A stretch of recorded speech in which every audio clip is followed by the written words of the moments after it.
Here's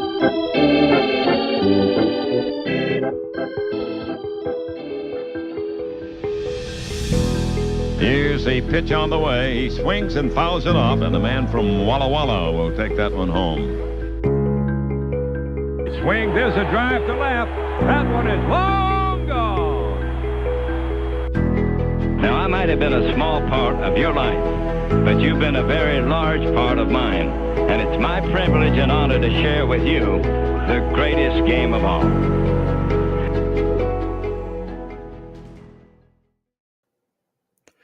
What is going on, nation? Welcome to a live edition of The Corner. We're going to be here tonight for a little bit of a Homerun Derby watch party. And while we're in the lead up to that Homerun Derby kicking off, it's one of my favorite events, especially since they changed the format. And I would love to talk to you about that changed format and why I think it's so much more exciting. And we can get into that. But while we're in the lead up to that, I would love to give you our traditional recap of the series that happened. And let's talk about the MLB draft that has just taken place over the last 2 days. Will continue tomorrow. They finished 10 rounds so far. And in those 10 rounds, the Tigers have had 9 picks and have taken 6 college hitters. Whether you can believe it or not, they actually added some bats to their farm system. So let's go ahead and let's start talking about these first couple of picks that they have made.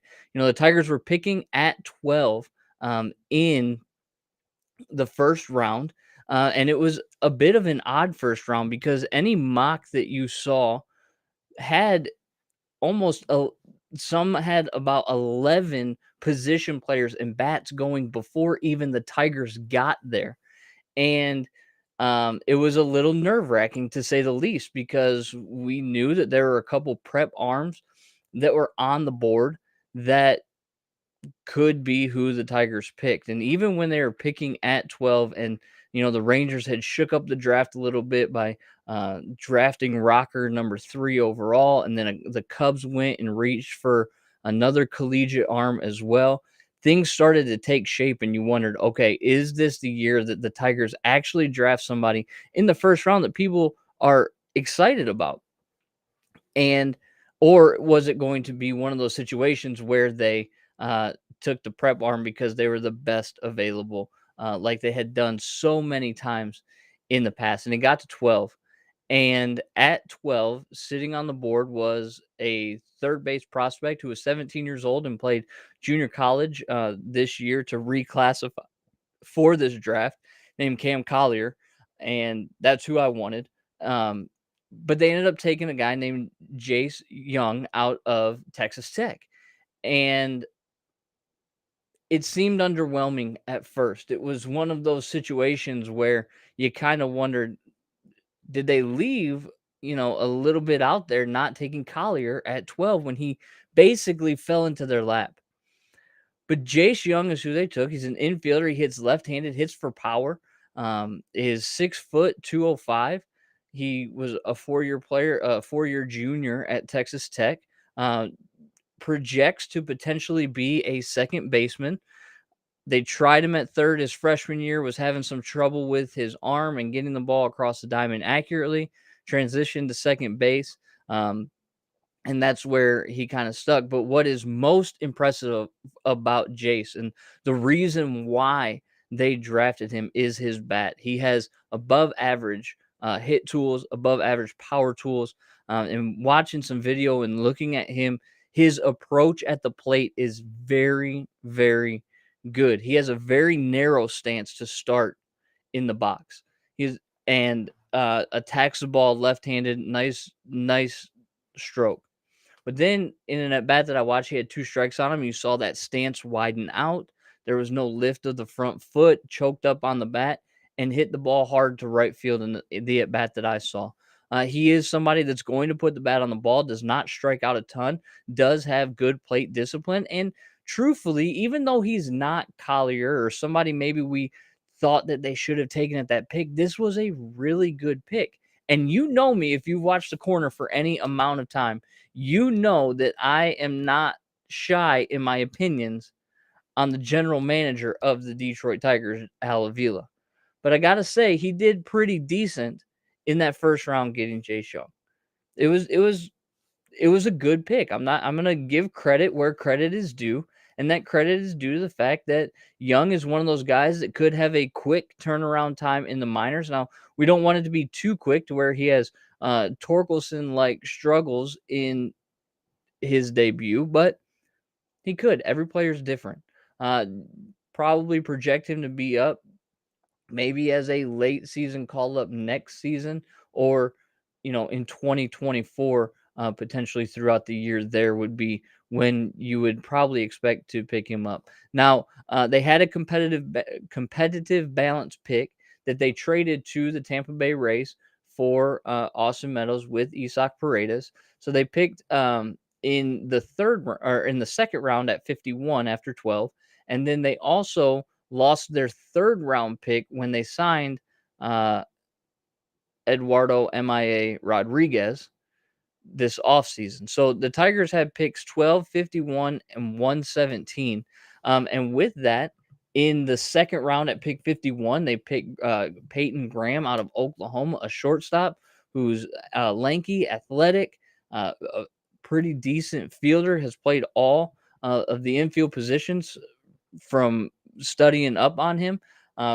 Could play third base though, and that's the big thing. He could play third base. Not really a power hitter from all the looking at it that I did.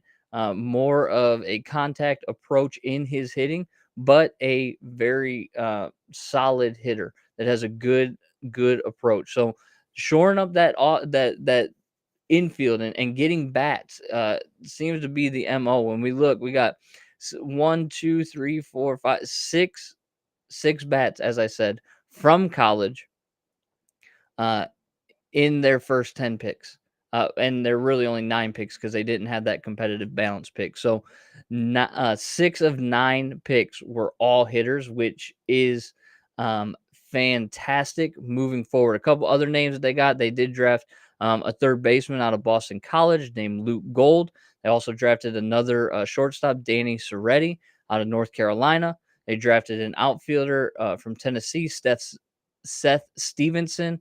And then they also drafted a first baseman, Andrew Jenkins, from Georgia Tech in some of those picks. They also picked up a couple pitchers, a right-handed pitcher from San Diego State, Troy Melton. They also picked up Jake Miller from Valparaiso, and they also picked up Trevin Michael from Oklahoma. So all in all, through the first 10 rounds of the draft, you got to say that this was a pretty good draft for the Tigers. And look, we know it. We've seen what has taken place over this first half of the season. And the reality is this: the rebuild's not over. Regardless of what Chris Ilitch said to the Detroit News at the beginning of the season, the rebuild's not over. This was not a competitive baseball team in the first half. Could things change in the second half?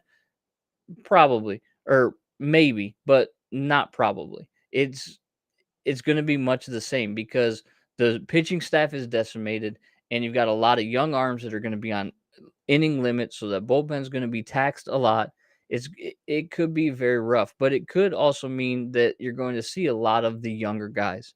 And kudos. They had a plan, and they knew that there was need and there was talent that was available to fill those needs, and they didn't reach. They didn't reach on prep arms. They didn't reach on prep players. They went and got who they needed to get for these draft picks. And hats off, right? I'm not going to sit here and criticize. I still am not a fan of Al Avila. I still don't think that he should have any decisions to make on this roster moving forward. But at least they did a decent job in this draft. But the reality is, it'll be a few years before we figure out if these were actually great draft picks or not, because they're not coming up at the end of the season. They're guys that are going to take a year and a half, 2, 3 years to get to our team.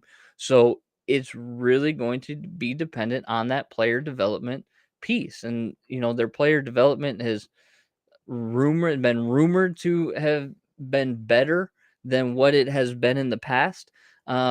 So again, there's a cautious optimism.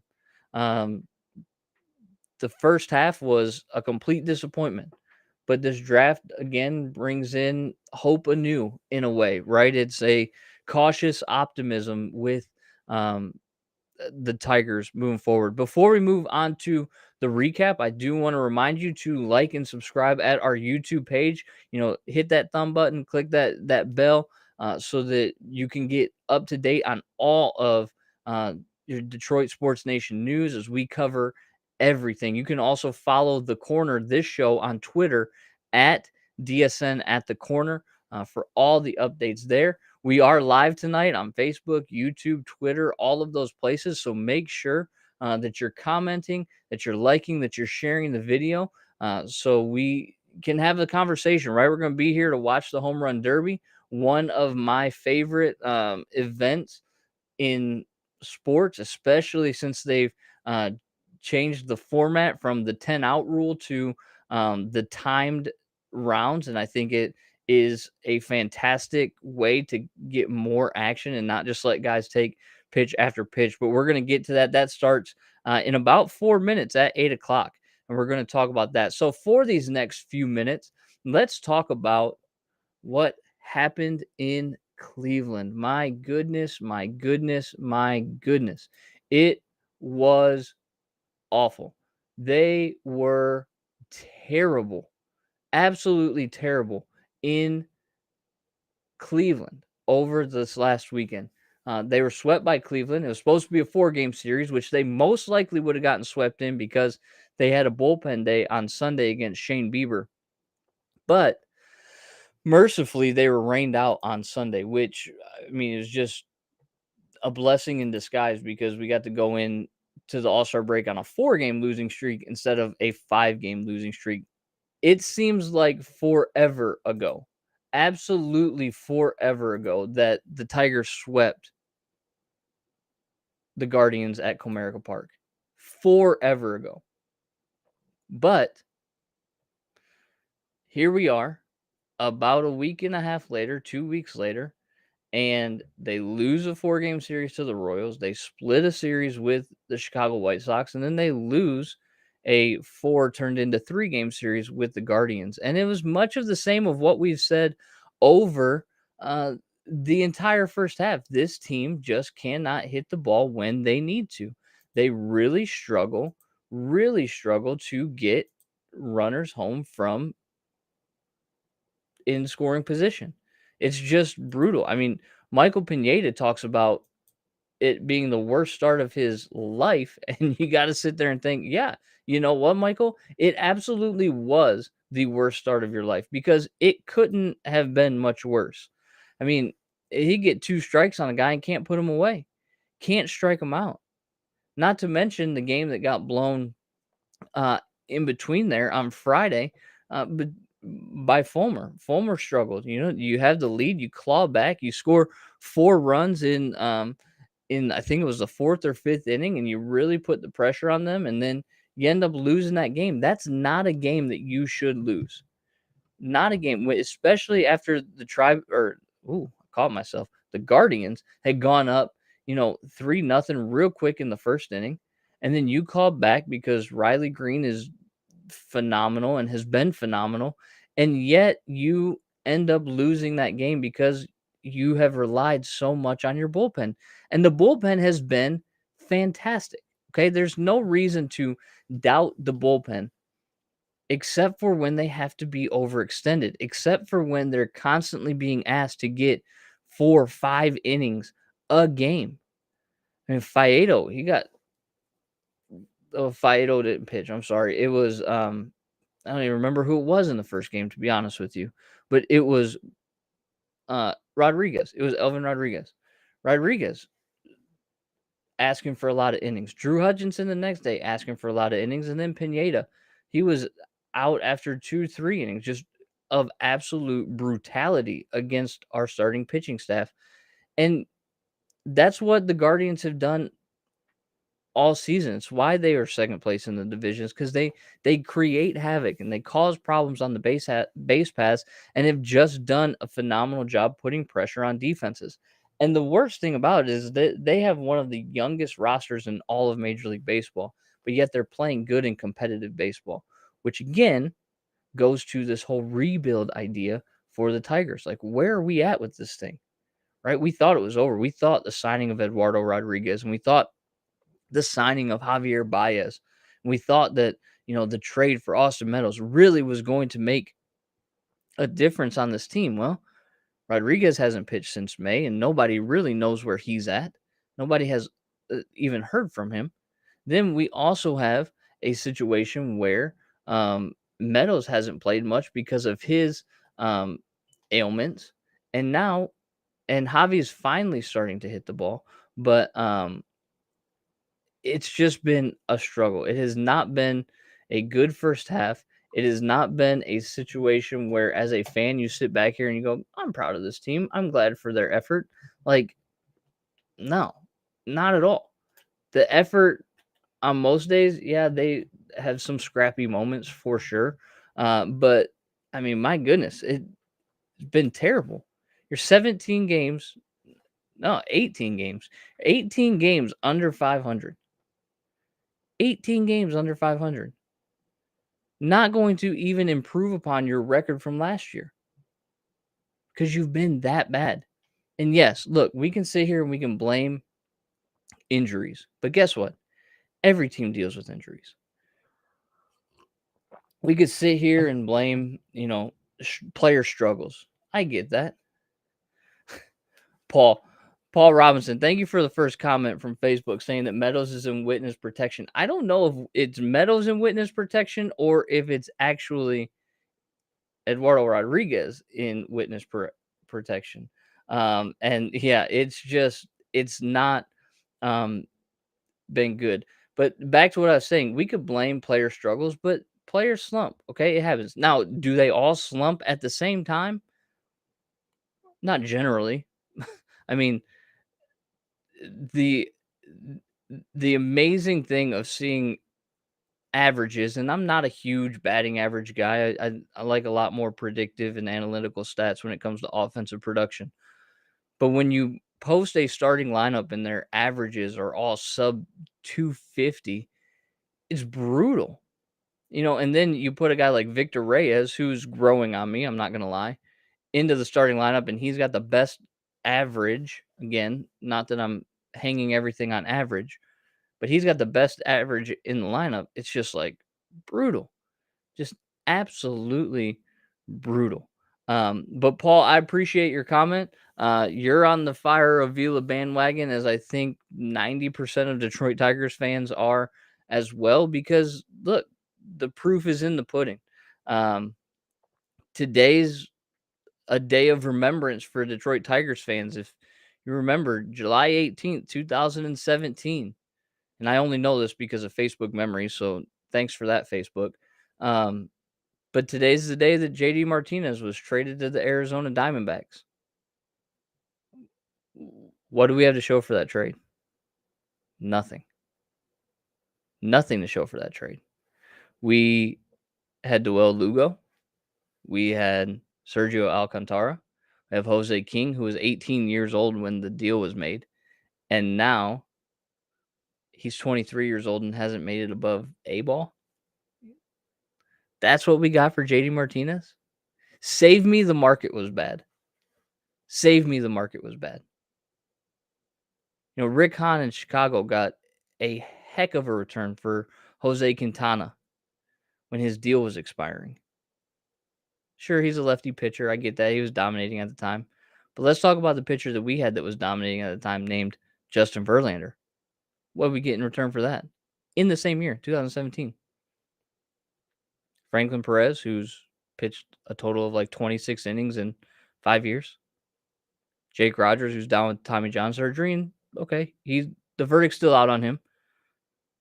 Daz Cameron, who's maybe a fourth outfielder, probably a AAA player on a good team. That's what we have to show. Not to mention the other trade pieces like the Justin Uptons and the Ian Kinslers and the Nick Castellanos that we also traded. Even our dominant lefty closer, Justin Wilson. And we got a return for him. Okay. Candelario, he's been really the only impact from the trades that Avila has made. And he's been decent if you average out his 162, game averages. He's a solid MLB player, but not majorly impactful. We also got Isaac Paredes, who we flipped for Austin Meadows. Okay, fantastic. But it's just been brutal. Like, this rebuild did not have to take this long. And it's something there. I know there was an article, an editorial written by Bob Herman from our editorial staff at Detroit Sports Nation about Al Avila and about this rebuild and about how the Baltimore Orioles rebuild started a year after us. A year after the Tigers. They beat us in the 2014 playoffs. They last made the playoffs in 2016. We'll throw 2017 in there because that was their first losing season after making the playoffs. So whether they were going for it or not, their sell-off and their rebuild began in 2018. And yet they just ripped off, 21 out of 30 games, are above 500 for the first time in a long time at the All-Star break because they drafted right, because they signed correctly. And I don't know, it's really hard to say this rebuild's over. Great. Because if this rebuild is over and this is the product we built to, somebody didn't do their job at all.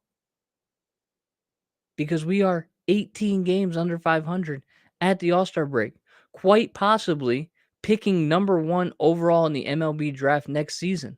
We are not a good baseball team. The Tigers have 37 wins right now. That is 6 more than the Nationals, 3 more than the Reds, and 5 more than the Athletics, and 1 more than the Royals. So if the draft for next year were to happen today, we'd be picking 5th again. There's got to be some kind of penance for picking in the top 5, 8 of a draft multiple consecutive years in a row. Something's got to be done. And the hashtag Fire Avila, I'm all for it. Let's get to some comments. Okay, Paul's in there. Don't forget that if you want to have a conversation about the rebuild, about the Tigers, about how disappointed you are in the first half of the season, about the Homerun Derby that we're going to be watching live. I got it live right in front of me here, where I'm going to be just talking about the players and reacting to what's going on, because this is one of my favorite events. I'd love to have that conversation with you in the comments. But Paul Robinson, again, here we go. He says, nothing to show for JD, JV, Upton, Avila, all but character assassinated Castellanos trade value. Yeah, I mean, there's some truth to that. Talent, he says, goes on and says, talent evaluation has been so bad, it's made the Orioles look like rocket scientists in comparison. There's a little bit of truth there, but our player development's getting a little bit better. It's just now we have to wait for that even longer. Tigers have not been in the playoffs for 8 years. They had a chance in, was it 2016, I think it was, when they lost on the last day of the season to the Atlanta Braves to lose out on a wild card spot. They wouldn't have done anything in those playoffs, but, I mean, you never know. You get in the dance, you never know. But it's just concerning that a rebuild like this is taking as long as it is. It didn't have to. I was reminiscing. I told you that today's the anniversary of JD Martinez being traded, and I wrote back then in 2017 for Detroit Sports Nation. I wrote an article about how this rebuild did not have to take that long. It didn't, because of the assets that you had. The assets that you had, again, okay, Verlander had a bloated contract. Yeah, but he was also controllable for 3 years. And that was the return that we got? Kinsler. Fantastic second baseman. Wasn't hitting as great when he got traded, but okay. Still, that was a return that you got. Justin Upton, who played himself into a trade chip, by the way. That was a return that you got. Castellanos got Alex Lang. I mean, Alex Lang's been pretty good for us this season, so I'm not going to harp on that one too much. But I mean, at the end of the day, you held on to Matt Boyd too long. You held on to Michael Fulmer too long. Daniel Norris never panned out. You had assets to trade that could have led to a much quicker turnaround and a non-depleted position player pool when you call 2 prospects up. Everybody wants to talk about how great the Tigers farm system was. That Al Avila took over a terrible farm system, and he did, okay? Let's call facts, right? If it walks like a duck and it quacks like a duck, it's a freaking duck. And the farm system was bad. 100%. Dave Dombrowski traded everybody away trying to push for that world championship. You can blame him a little bit if you want, but at least he went for it. But Avila then slowly is rebuilding the farm system. And we got to, the top end of the league. But really, that top end of the league was propped up by 4 or 5 players. Faedo, Manning, Mize, Green when he got there, and then Torkelson. Once they graduated out, the farm system's dropping. We don't have a top farm system anymore. It's propped up on 5 players. That's very, very difficult to call a rebuild a success when you've built to nothing. You're not any better now than you were 2 years ago. Paul Robinson says player development's a myth. Look at Torque, and the player development has all but sent his confidence into the toilet. There's some truth to that. Look, Torkelson, you got to remember, right? Torkelson was a first-round draft pick in 2020, if I'm not mistaken. I'm going to look him up real quick. I believe it was 2020 he was drafted, which had no minor league season because of COVID. And then, he was kind of rushed through the minor leagues last year, which I get them wanting to push, and I get them wanting to get him there as quick as he could. But I mean, you could just see he wasn't ready this season. And the proof of that is how many middle balls has he popped up, fouled away, or completely swung through? I mean, he's going to be good. He's 22 years old. He is going to profile well as a fantastic player in Major League Baseball. But he's got to be able to make pitchers pay for mistakes. And there have been way too many middle balls that he has just fouled off. I mean, he's one of the only rookies with a negative WAR production this season. And we're going to actually get to see one of those rookies here coming up. They're in their pregame festivities, TV and all that for the Home Run Derby. But Julio Rodriguez is an exciting and fun player that's going to be fun to watch tonight. And so let's move to the Home Run Derby. What are your thoughts on the Home Run Derby? Let's talk about it. Do you prefer the old version of it? And I went back and watched a few. I watched the 98 Home Run Derby that was in Coors Field. Blast from the past, Damian Easley competed in that one. I say competed because he got swings in it, but I mean, I think he saw they get 10 outs. He hit 2 home runs. And then I think he fouled off 10 or got outs on 10 straight pitches. So it was like he didn't really do much. I mean, it was rabbit. They even said that he was machine gunned by the coach. So Damian Easley competed in that one. So I watched that one, and I just remember watching those back in the day and thinking, the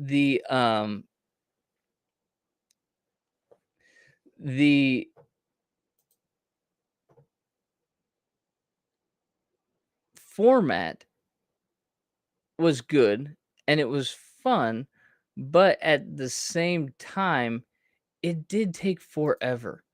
And I'm gonna flip my screen because apparently it was backwards, and somebody let me know. So thanks, JB. So I don't look like an idiot anymore. But now we're good, and now we're cooking with gas. Sorry that you were reading stuff backwards because apparently the software we use mirrors the video. That's on me. I'll wear that one. But now let's get into the home run derby. I liked the old style because that was when you were in the steroid age, right? I mean, you had Mark McGwire competing, um, who allegedly was wrapped up in that. I'm not gonna say that he was, but whatever. That '98 one, if you remember, that's the one where Griffey went off in Coors Field, hat backwards, the kid up on the stage. Like those guys, those were my childhood, right? So I love that old format. But when they moved to this new format where they're on a clock, it was it was exciting. Like there was so much more action and it was so much more fun. I just remember sitting back and I think I even like put on social media like I feel like a kid again watching the home run derby and the fast pace and just the bombs that they were hitting. Before we talk more about the home run derby, Johnny Bryles, I appreciate you stopping by. What would you consider a good trade at the deadline? Man, that's really tough. To be honest with you, I don't know. I think moving Soto would be possible. Um, you probably are going to get the most value out of Gregory Soto. Hard throwing lefty, obvious control issues, but somebody who's pitched in high leverage situations will definitely be sought out by contending teams. So Soto for whoever you make a trade for, okay? Let's just or with whoever you make a trade with, the prospect that you get back has to be somebody in AAA ready to debut next season. That's the starting point. There is no more room for letting players waft away in the minor leagues and come up when they're ready. That the time's over for that. That was 2017, 18, and 19. At this point, these need to be players that are 1.5, 2 years away from making their major league debut. Your most valuable piece is probably Gregory Soto. Now, could you package Gregory Soto with maybe more bullpen help for a contender like a Joe Jimenez, who would make that trade that much more valuable? Possibly, but are people going to be willing to pay that amount for them? I don't know. Another interesting thing that I've been reading and seeing is potentially moving Candelario. Candelario on his own, not going to garner much, but packaged with something could create um, could create a decent return. But again, Johnny, it all goes back to who's making the deal. We have quite literally the worst poker player making deals for the Detroit Tigers. I told somebody, I think yesterday, he's the type of GM that lays his cards on the table and then raises in a bluff. That's the GM that we have. Well, I need to get rid of this guy because his contract's expiring. Guess what? You're not getting their best return back. That's just the way that it works. And so, truthfully, if Avila is still in charge August 2nd at the trade deadline, I'm almost hoping that nobody gets traded. Soto still has some control. Fulmer is going to be going into arbitration, and I believe a free agent. Jimenez still has control. Chafin has control. Candelario is going to be in arbitration. Grossman walks after the season. Grossman could be a trade chip for sure, just because of the way. Now, I know he hasn't performed.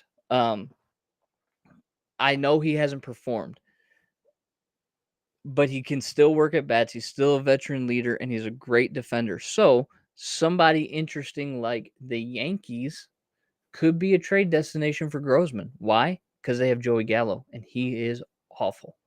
He is awful. So that's what I would think a good trade would look like. Soto for a high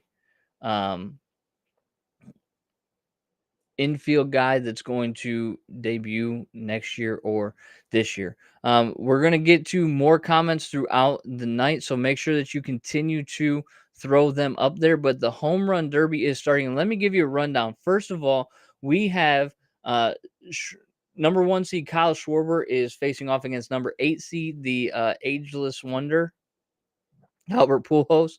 The second seed is Pete Alonso, your 2-time defending champ, looking to become the first person to be the third or win 3 consecutive years. He is facing off against Ronald Acuna Jr. from the Atlanta Braves. Number 3, Corey Seager, or third seed is Corey Seager facing off against 6 seed Julio Rodriguez. And then the 4 seed Juan Soto, who is going to be the biggest trade chip in August, is facing off against Jose Ramirez of the Cleveland Guardians. And up to bat right now is this rookie phenom, Julio Rodriguez. He plays for the Seattle Mariners, and he just hit a bomb to left center field and another one. This is why I love this new format, man. This new format where they just have to rocket pitches back and forth to get as many swings as possible is fantastic. He's taken 5 swings and hit 2 home runs already. This kid's exciting. This is the type of debut that you want from your prospects. And it's part of the reason why the Mariners have been so successful this season is this kid coming in and doing what he's doing. I mean, my man is just pounding the ball in Dodger Stadium. He is putting pressure on Corey Seager for sure. Everything to left center, left field, got to get Pull Happy in a home run derby for sure. And these are just rockets off the bat. He's hit like 7 in a row. It's not 7 in a row because he's only got 8, but my goodness, he is just pounding. I like this kid. I don't know what everybody thinks, and he plays out in Seattle, so we don't get to see him a lot. But my goodness, this kid is just he's up to 11 home runs at this point. Man, oh man, let's get some comments. Think we can trade Meadows for Paredes. I hear that kid's kind of good. Yeah, but I mean, 12 for 65 since his 2-week hot streak. So he came back down to earth a little bit. And listen, hindsight is always 20/20. There was not a Tigers fan that was disappointed with that trade when it was made. There's no way you couldn't have been, because Paredes had not done anything for the Tigers. Yes, he was young, and yes, he could have turned into something, to be sure. But when that trade was made, that's not something that people were disappointed in. I wasn't. I thought it was a great trade. As far as we were concerned, listen, the Tigers on paper before the 2022 season, they were a team that should have been at least a few games over 500 at the end of the season and potentially contending for a wild card spot. Now, hear me when I say that. It's expanded playoffs and there are more wild card spots. They weren't going to be barn burners or anything like that, but Meadows made them better. You cannot blame, and I know this goes against everything #fire Avila. I get that, but you cannot blame him for making that deal. That was actually a pretty good deal because Meadows had a great 2019. He's a left-handed bat that filled an outfield need that we had. And so I think that was just so much bad luck. So much bad luck. Johnny Browse wants to get a petition started to fire Avila. Look, as long as that happens before the trade deadline, I'm all for it. Yeah, Paul, you agree with me. We thought that we had a steal in that trade, right? Isaac Paredes for Austin Meadows with a competitive balance pick as well. And while we were talking, Julio Rodriguez is just demolishing baseballs. Demolishing them. Like, he's got 18 home runs, 19 now. My goodness. Now it's going to be 20. The scoreboard can't keep up with how fast he is hitting home runs. And I thought that they had to wait until the ball landed for them to throw another pitch, but I guess they're just, not doing that anymore. He's at 22. Goodness gracious. See, he's got the advantage here. He's got the advantage in the fact that this kid could probably swing all day with how young he is. These older guys that are competing, especially Pujol, like my man's gonna need minute breaks just for oxygen. This kid, I mean, I didn't expect this from him, to be honest with you, but he had 24 home runs. 24 home runs. There's Ken Griffey, the kid taking pictures because he's now a photographer. But man, oh man. So Rodriguez did earn the bonus. He does get another minute to hit home runs. I'm going to say he gets 27. That's going to be the top for him. Then he gets 2 more in a minute. Could be way off on that, but I taught history, didn't teach math, so I'm not very good with numbers. But oh man, Paul. Okay, I'll stop on the home run count then. I didn't know you were on a delay. I'll stop with the home run count. But guys, let's talk Tigers. Throw your comments in there. Who do you want to see get traded, and what kind of return do you want to see for them? What are your thoughts on the first half? I mean, I'm sure we're all in the same boat of like mind that this first half was just complete doo doo.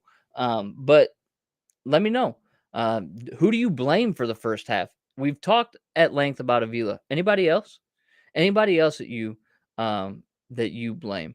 I like the petition to get Avila fired again if it happens before the trade deadline. Okay, I'm going to be way off on this 27 call maybe because he's now waiting 20 seconds. He's now at 27. No, he's at 26. I thought this last one was going. Maybe I'll be right. I'm calling 27 for Julio Rodriguez. There it is. He's got 35 seconds left and a lot of time to make. Oh, is he going to poke one out to right center? No. No Oppo Taco for Julio Rodriguez.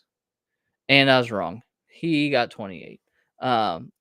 We can spend the night talking about Avila's failings, but at what point do we ask, is Chris watching? It's an interesting conversation, Paul, that I have had. Do we demand the MLB to force Illich? So I don't know that they can actually do that. But it is an interesting conversation to have about, is Chris Illich watching, and is he really happy with the progress like he said a few weeks ago? Because I really don't know. It's crazy because when he makes comments like, yeah, I'm happy with the way the rebuild's going and we've seen a lot of progress, it's like, what team are you watching, man? Because there hasn't been progress. They actually are worse than they were last year.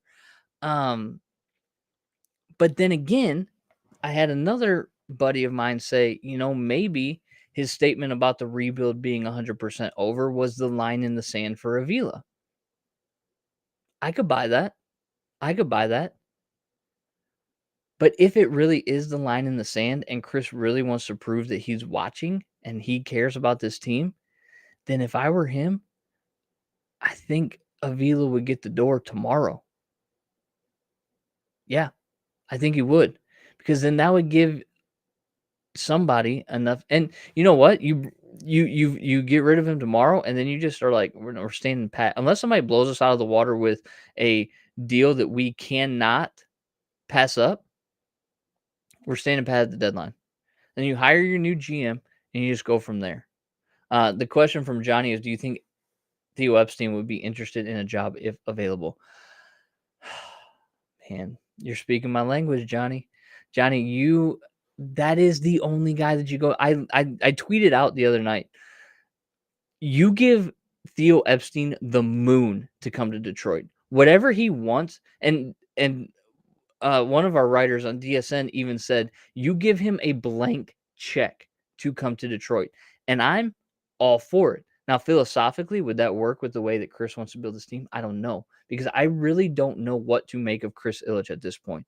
I truly think that his comments are entirely tone deaf, but I do know one thing. And here's the conversation. If Avila remains the GM of this team into next season, then it is pure negligence on Chris Illich's part. pure negligence on Chris Ilitch's part, because it is entirely unacceptable, the product that is on the field. And again, he may be able to be a good enough salesman to sell to Illich that, but look, man, we had injuries. We had, um, you know, Eduardo Rodriguez fall off the face of the earth. We just had a lot of really bad luck. Give me one more season. And Illich may buy that. And if he does, he would be wrong. Paul Robinson thinks that he has absolutely zero clue what's going on with the Tigers. If you watch his speeches or his interviews, they're all PR tested, handcrafted nonsense. Yeah, there's definitely some truth to this. I'm going to fill up my coffee cup here real quick. Yeah, there's some truth to that for sure.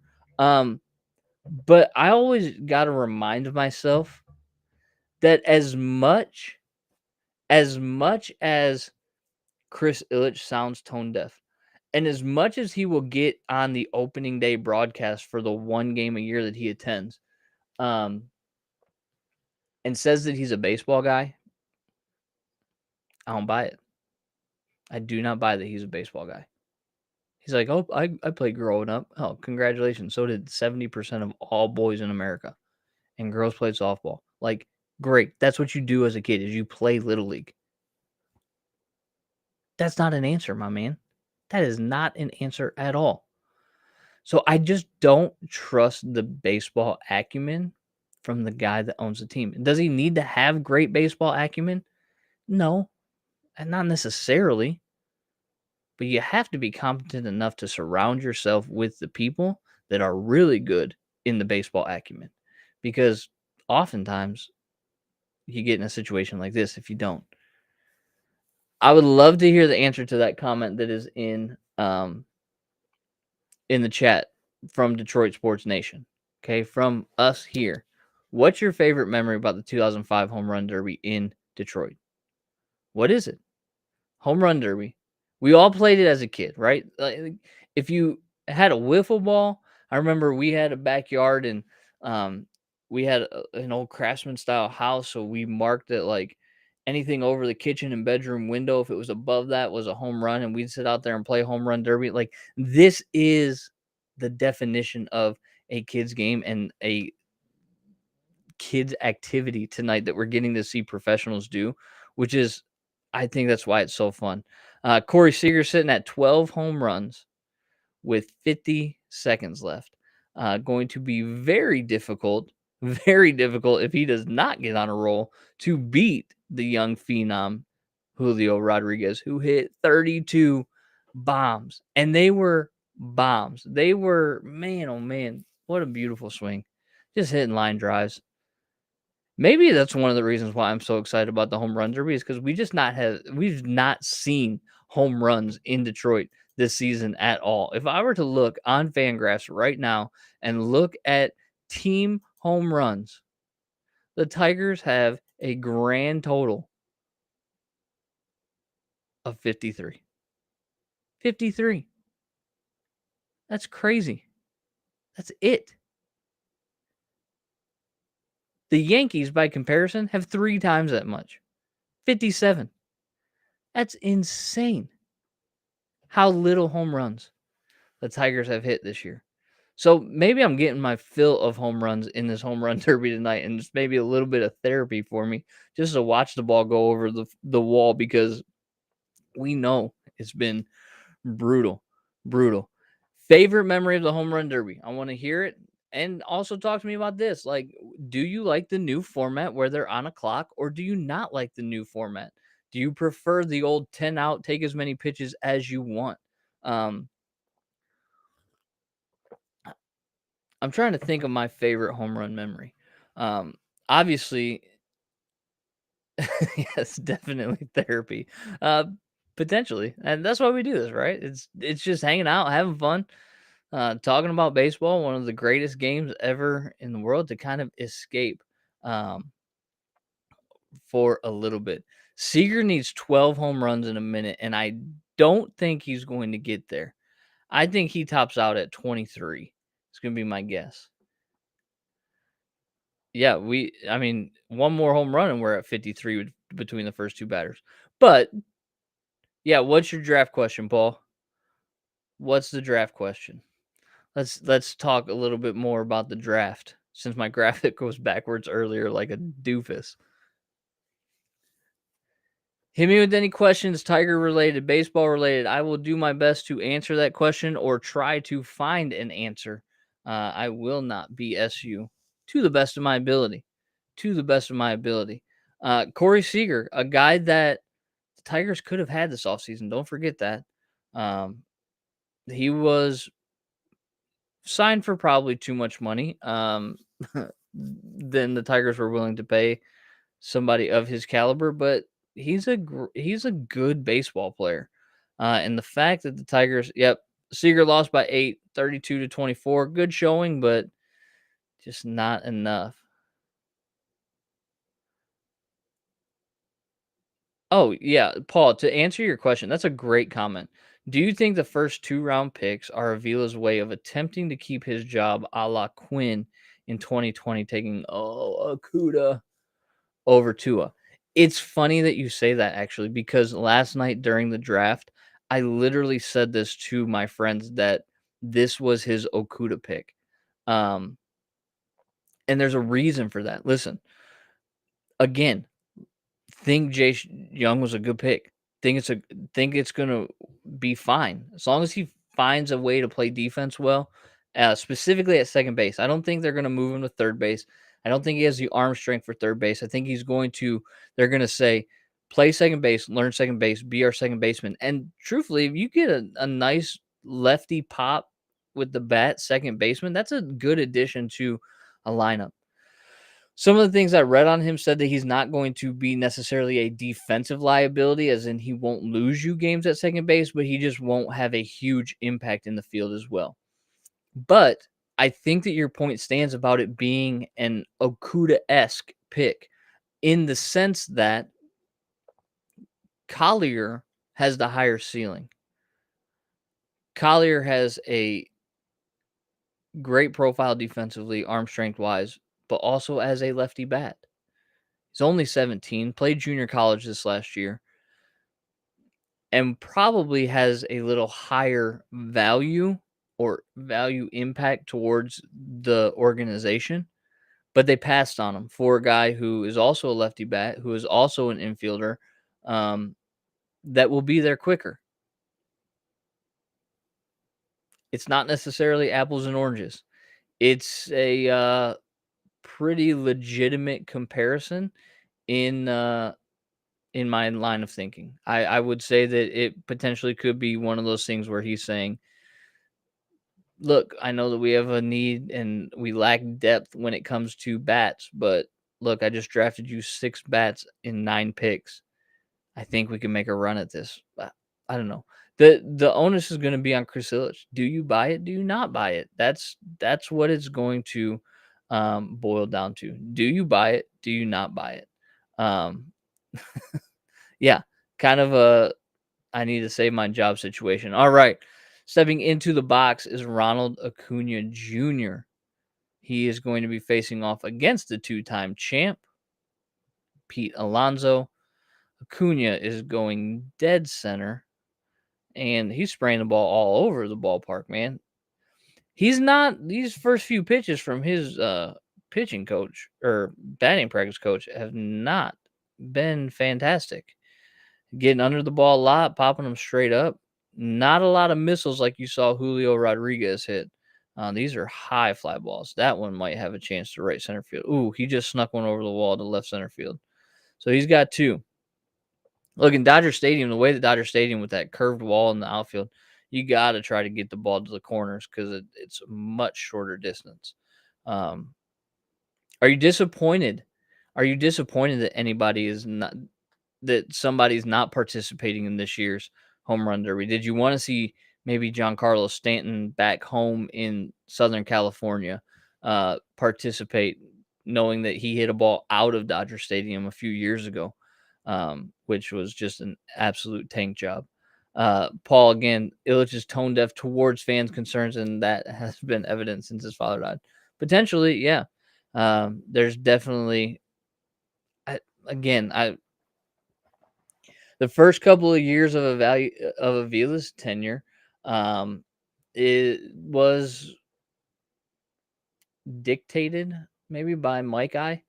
The Zimmerman signing, uh, again, I don't think that Illich went to Avila and was like, "You have to sign me Jordan Zimmerman." I'm pretty sure that he went out and said, "You need to get me somebody," and then Avila chose Zimmerman. But regardless, it was. I mean, Zimmerman had been pitching good with the Nationals up until that point, but we all know, and hindsight's 2020. But for the younger Illich, it just seems aloof, I guess is the word I could use. Just seems aloof. It just is not been great. So Acuna here, he's sitting here with 9 home runs after a minute and 35 seconds at this point. He's such an exciting player. Like, I'm really excited for the young talent that is in Major League Baseball right now. This is a really cool view where they got the camera behind the batter, and you can see the launch angle and the exit velocity. Whoo, that's a missile. 117 at 17 degrees. Holy mother of Mary. But yeah, I'm really excited about this young crop of talent that is in Major League Baseball right now. And you're seeing a few of them on display tonight, right? Ronald Acuna, Julio Rodriguez, Juan Soto, just very, very Fernando Tatis, who's been injured much of the year this season, but a very exciting player. Reilly Green, I mean, he's not as flash and not as out there, but such a solid, good baseball player. And I'm glad he's on our team. I mean, his impact on the offense since he's been up has just been something that is absolutely remarkable. Something that should not go unnoticed. Um, what was Paul called Erod when he was signed? The Zimmerman. Oh, okay. So, Paul, you called Erod the Zimmerman 2.0. I'm pretty sure the Tigers have his face plastered on milk cartons currently. Maybe they might. I don't know. Rodriguez was an interesting signing when we read that news. An interesting signing because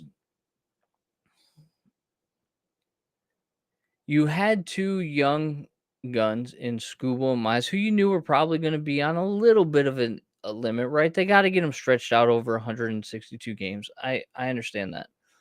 So signing Rodriguez helps to lengthen that that rotation, and it was just interesting. I mean, you sign a guy to be your opening day starter, who basically is the leader of your staff, who's never led a staff before. Mize should have been your opening day starter this year. We said that from the beginning. Like, there's no reason why Casey Mize was not your opening day starter. Years in the league, veterans. This is your former number 1 overall pick who's come up through your minor league system. Give him the ball. Give him the ball and be your opening day starter. But they gave it to Eduardo, and we saw how that went. I mean, he barely lasted 5 innings that day. It was brutal. To Johnny Browse, I think the Tigers have had more than their share of bad luck this year. Yes, Avila needs to go, but nobody would have guessed all the things that went wrong this season. If they said they knew, they're lying to us. No, Johnny, you are 100% right. Like, bad luck is definitely a factor in this season for the Tigers. There's no doubt about that. And it all started in spring training. If you remember, that's when Reilly Green broke his foot. And maybe that was a bit of an omen. I don't know if you're in on the omens like the movie The Sandlot or not, but it might have been a little bit of an omen for the Tigers this season to lose your prized prospect who's going to break camp for 7 weeks, and then you don't see him till June. And then it just all went downhill from there because the Reilly Green news precipitated the Austin Meadows trade.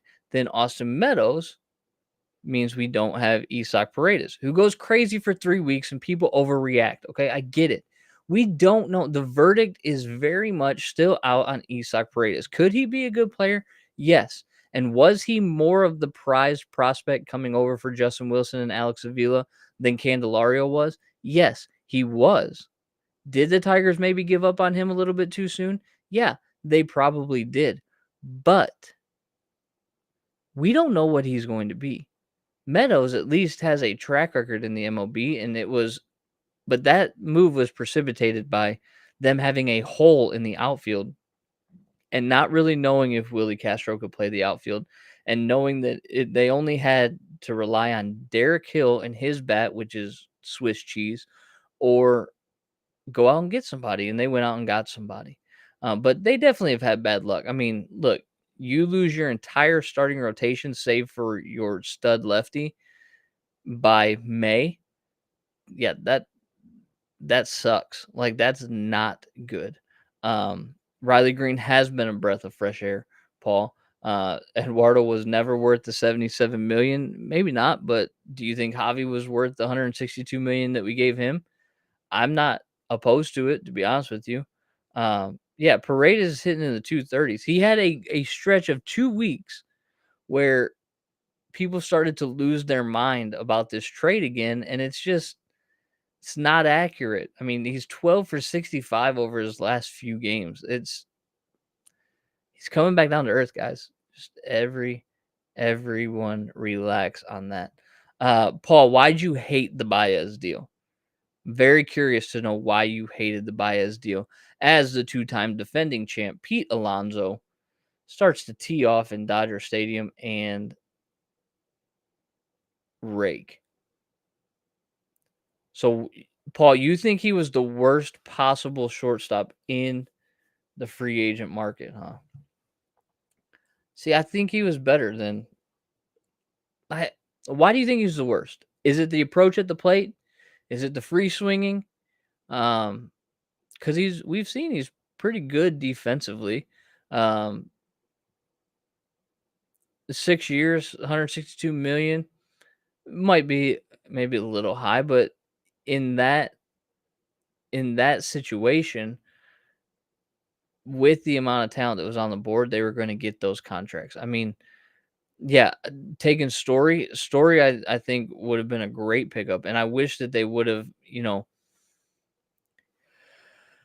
made a splash, kind of like the Texas Rangers, right? The Rangers signed Marcus Semien and Corey Seager, spent darn near $500 million to sign those guys over a long period of time. And, that's the kind of creativity that I think you need to make things happen.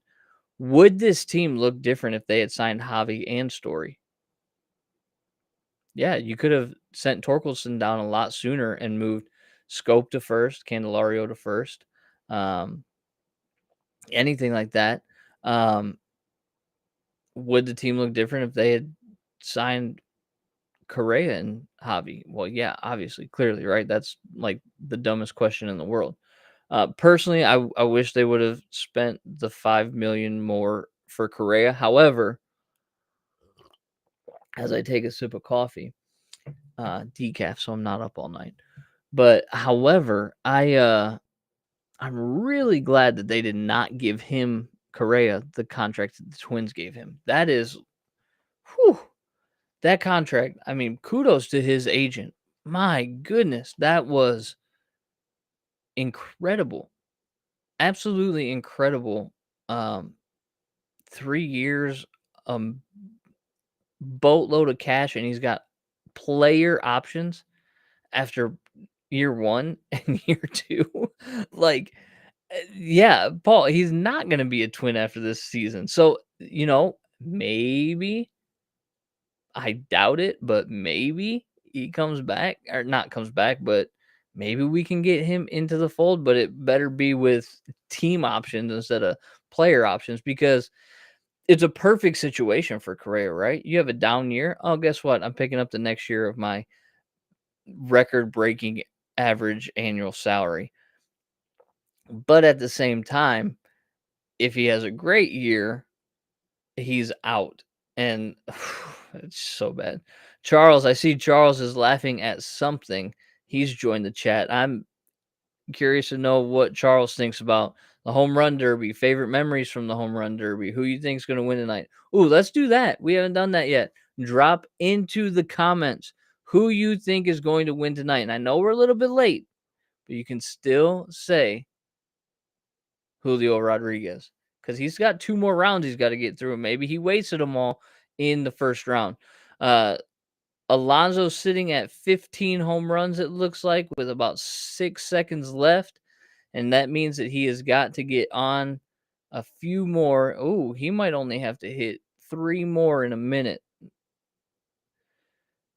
He might have to hit. Yep. If he wants to beat Acuna, he's going to get his minute bonus for hitting forget what it is, over 300 or over 400 feet. I forget what it is, why they get a bonus. But look at the golf crossover. Julio Rodriguez is going to win and then join the Live Golf Tour.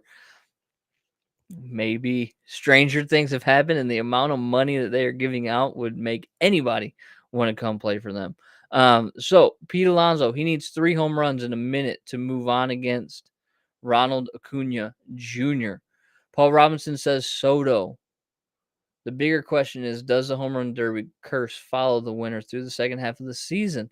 You know, it's interesting. I'd like to see, and I'm going to look that up as we are talking right now, has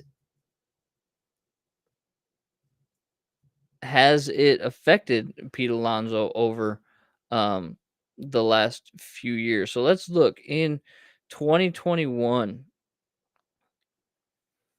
actually, it improved him. In 2021, Pete Alonso won the home run derby. He bolstered his batting average by 26 points, his on-base percentage by, again, not good at math, 35 points, his slugging percentage by darn near 100 points, and his OPS by 99 points. He hit more home runs in the second half, hit more doubles in the second half. So no curse in 2021 for Pete Alonso. Oh, okay, so now there's a qualifier, Paul. Alonso doesn't count because he's a machine. Okay, if you say so. But who knows? I mean, maybe it does. Oh, Paul, man, we were getting along so well until you bashed on golf. Second favorite sport, man. Come on now. Yeah, he has had Acuna's number every time he's faced him. And unfortunate for Ronald Acuna Jr., man, he just hit one to the back of the stadium. Nuts.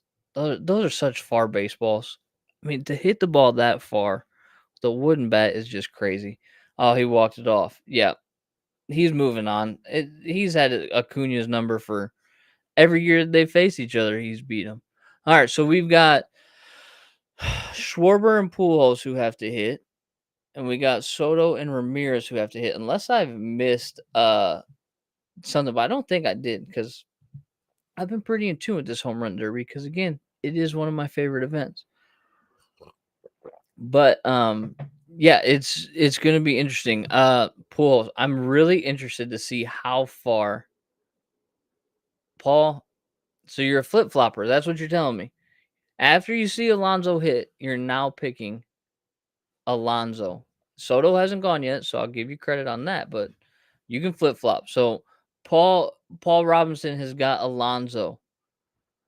I think Detroit Sports Nation, whoever's running the comments for us, picked Julio Rodriguez to then leave for the Live Golf Tour. So they've got Julio Rodriguez. Anybody else? Who do you think is going to win tonight? You got Jose Ramirez on the board, Albert Pujols. If somebody is more informed decision, you must be a politician, Paul. If anybody wants to go out on a limb and be brave enough to pick Albert Pujols and you win, and he wins, I will send you Detroit Sports Nation swag because that would be the all-time wins. Just absolutely nuts that he's actually in this. Okay, Paul, you must be. That's a good man. That's good. Joining us from over the pond. I love it. I love it. I love it. How are things going over in England? They doing all right? Hopefully everything is swell. We're on a commercial break for the Home Run Derby. So I asked previously, but I did not get any responses. Trade. Who do you think? Who do you want to see traded? What kind of thing do you want to see returned? And look at you, Trooper Paul, staying up till 2 a.m. to hang out on the corner live, talking about the Home Run Derby. You must either really like the corner or you really like the Home Run Derby. And I'm going to say it's the corner because it's a pretty good show, if I do say so myself. Oh, Johnny's going to go out on the limb. Johnny, if Pujols wins, you will get Detroit Sports Nation swag, and I will direct message you immediately following this if he wins to get the information. So look at that. Look at the gambler. I love it. I think you have about a snowflake's chance in hell, if I'm being completely honest with you. But who knows? No. Oh, other skill events for All-Star Weekend. That's a good question. I don't know. It for me personally to answer this question, what are you gonna do? Have a bunting contest? Actually, there is like a viral video of a bunting contest that I think they do over in either Korea or Japan. That looks quite intense. Looks very intense, actually.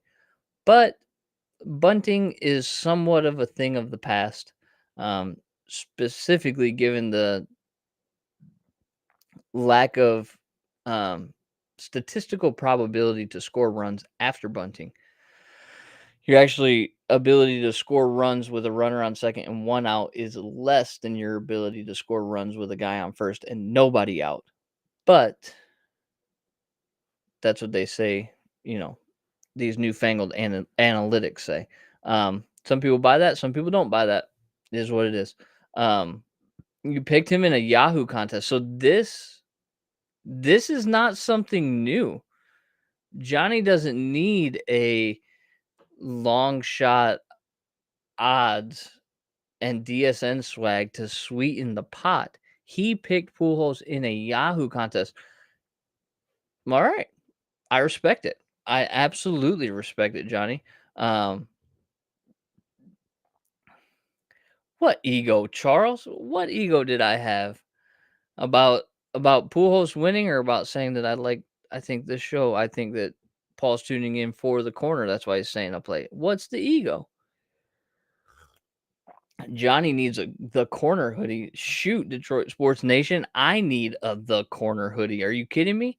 Let's get on that. Let's get our swag department on that and get some corner hoodies made up. Maybe a nice little, hat as well. Thought bunting was only used in a sacrifice situation, Charles. We're talking about bunting. Okay. Yes, most of the time it is used in a sacrifice situation. But when you look at run expectancy, which is a sabermetric, data, your run expectancy actually lowers with a guy on second and one out, is lower with a guy on second and one out than it is with a guy on first and nobody out. Yeah, Soto and Fulmer, Paul Robinson are the obvious trade chips at this point. The return's hard to say. Yeah, and back to we wouldn't trust Avila to make a trade to begin with. Yeah, some gummy bears. Look, it's hard to beat a good gummy bear. Now, do I want them playing baseball for me? No. But do I want them while I'm watching baseball? Maybe, because they're pretty doggone good. Yes, ending the All-Star game with a home run derby is actually a great idea. In the sense that we don't need these guys playing extra innings. These guys are supposed to be on an All-Star break. And so why not just get some guys up there, hit a few home runs, and go from there?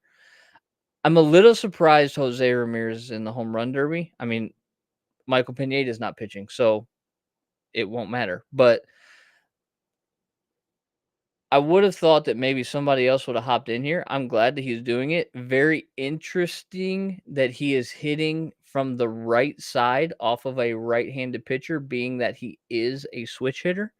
But this is probably strategic. I would venture to say that Dodger Stadium probably favors a right-handed hitter a little bit more. But Jose Ramirez is not. He's a line drive. I mean, you see these balls coming off the bat. They are not high fly balls, except for that one because he popped it up. No, he didn't. They are line drives and they are screamers, man.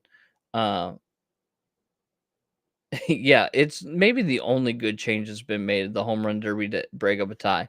Not a huge fan of the runner on second, the ghost runner on second rule, and actually some data backs up the fact that if you are the visiting team and go into extra innings, you actually have the advantage in those moments. That home field advantage has actually gone away when you get into extra innings and you do have that runner on second. So Soto and Fulmer, truthfully, I would love to see Fulmer signed to a little bit of an extension, maybe a 2-3 year extension, and kind of be the focal point of the bullpen. I've long believed this season that he is the guy that should be closing games for us. But needless to say, that is not the case because we are with Gregory Soto, which maybe can be a trade chip, maybe can be something that maybe it can be something that brings something of value back more than a package of gummy bears. But we'll see. Again, it all depends on the guy that's making the deal. Jose Ramirez, he has 4 home runs with 1:43 left to hit. He's already taken his break. He is on pace for 9. Is that what I'm reading correctly on the screen? Which would not be great, but it would be better than Damian Easley's 2 in 1998 that we saw. What was it? Who was it a few years ago that put up a goose egg? Who? What? Man, it was Was it Soto? Somebody put up a 0, I think, a few years ago. They've all been taking that break around that 1:43 mark that I've noticed. I think Acuna took it at that time. I think Alonso took it at that time. But I mean, he's on pace for, I don't even know how to read this pace chart at this point because it's way off if they say he's on pace for 9. He's cranking them now. That's maybe 3 out of 4. Anybody ever been to a home run derby? Like, were you there in Detroit in 2005 when they had the home run derby? I would love to go. I'm just not that big of a crowd person. Tome hit 0, but somebody did it recently in this format. I'd have to look. Charles, let's talk about Avila. We've been talking about him all night. Charles says, don't even get me started on Avila. For me, he started being louder about how we're not where we should be. Like he suddenly cares more now. Where he was where was he the entire time he was supposed to be bringing this club to the World Series? For me, he's just a yes man for Chris. I think it's actually a little bit different. I think that he has Chris's ear, and Chris just kind of echoes what he says. Because Chris, again, to reiterate what I said earlier, Chris is not a baseball guy. So he's kind of taking what Al says, I think, at face value. And I think Al's a better salesman than he is GM. And I don't think that he doesn't care. I just don't think he's good at what he does. There's a difference between the two. I really, really, really could care about being, a good woodworker. But if you see some of the projects that I've tried to do around my house, I'm just not good at it. There's a difference, right? He might care a lot, but he's just not good at it. And I think that there's a big difference, between, don't want to knock that mic over, between the two. Who knows? Well, he was a scout. That's where he got his start. was as a scout. And so I don't know, maybe make him your head of scouting. But again, if he has a background in scouting, why have all these deals been so bad? Maybe he doesn't have the time to put into scout and he's relying on his baseball guys. Maybe there's something to be said about that, I'm sure. But I just, man, it hasn't been good. I mean, remember, he's been at this since August of 2015. And yes, there was not necessarily a give up at that point yet. They had made that push in 2016, lost on the last day of the season to the Atlanta Braves in Atlanta, and were out of the playoffs. And then 2017 happened. They got swept by the Mariners, had a disastrous series in San Diego, and JD Martinez was traded on July 18th, 5 years ago today.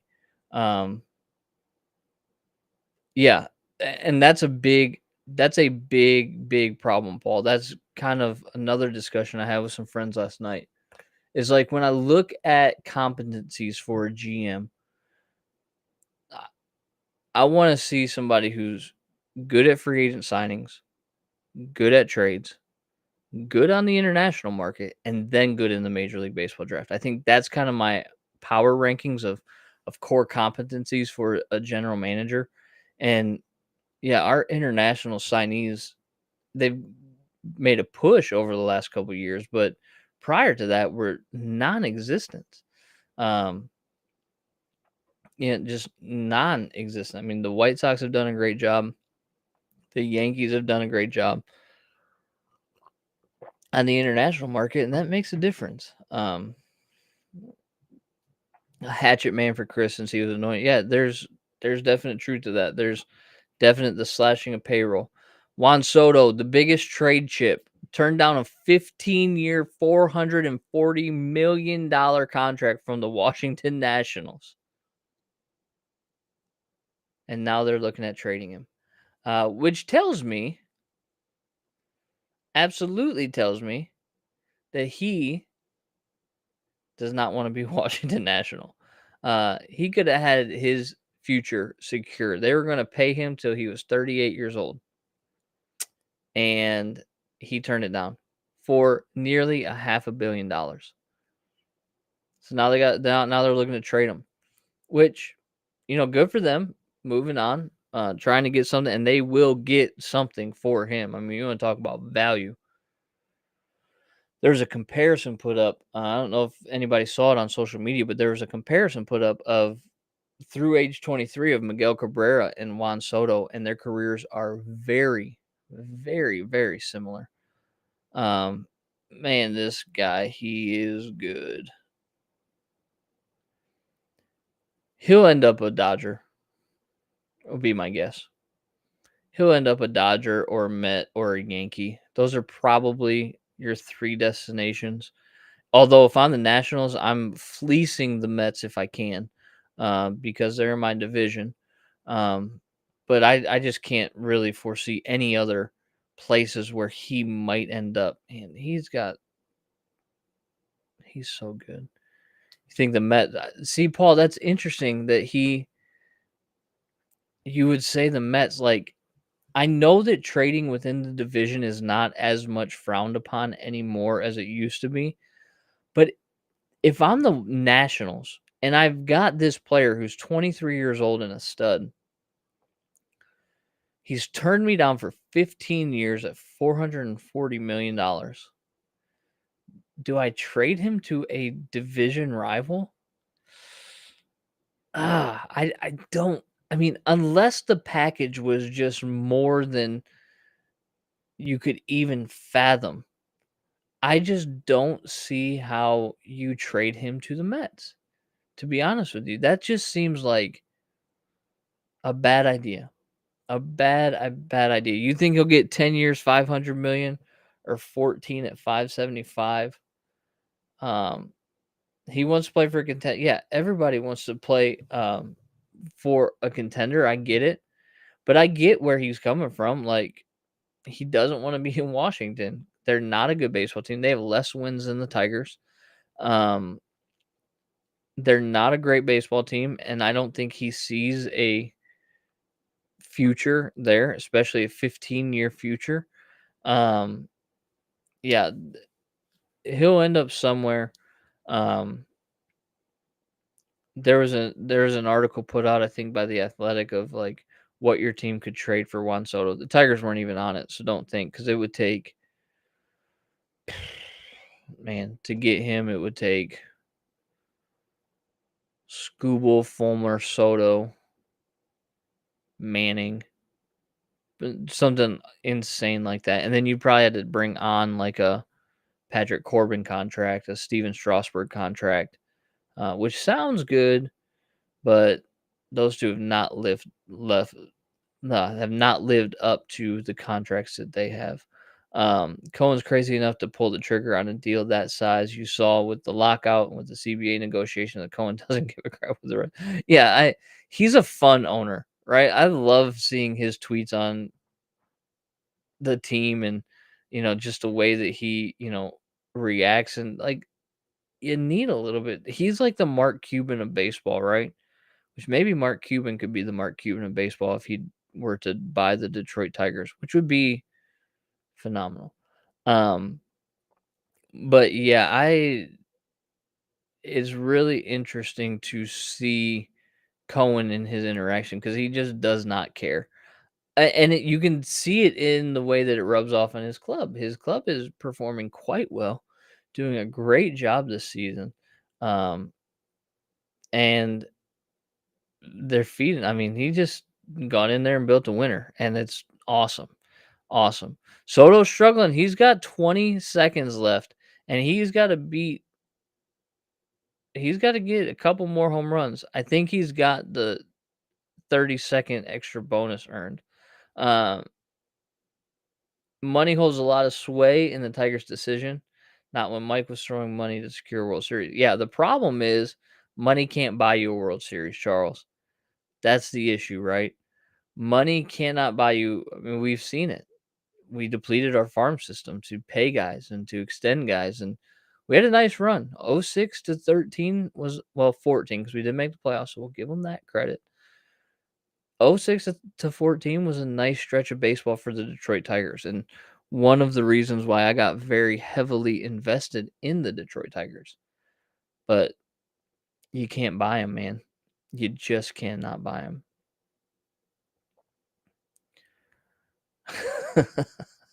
How much do you think Chris Ilitch is acting out of spite, Paul asks, toward the Tigers in payroll and retaliation to all the money his father spent on chasing a ring?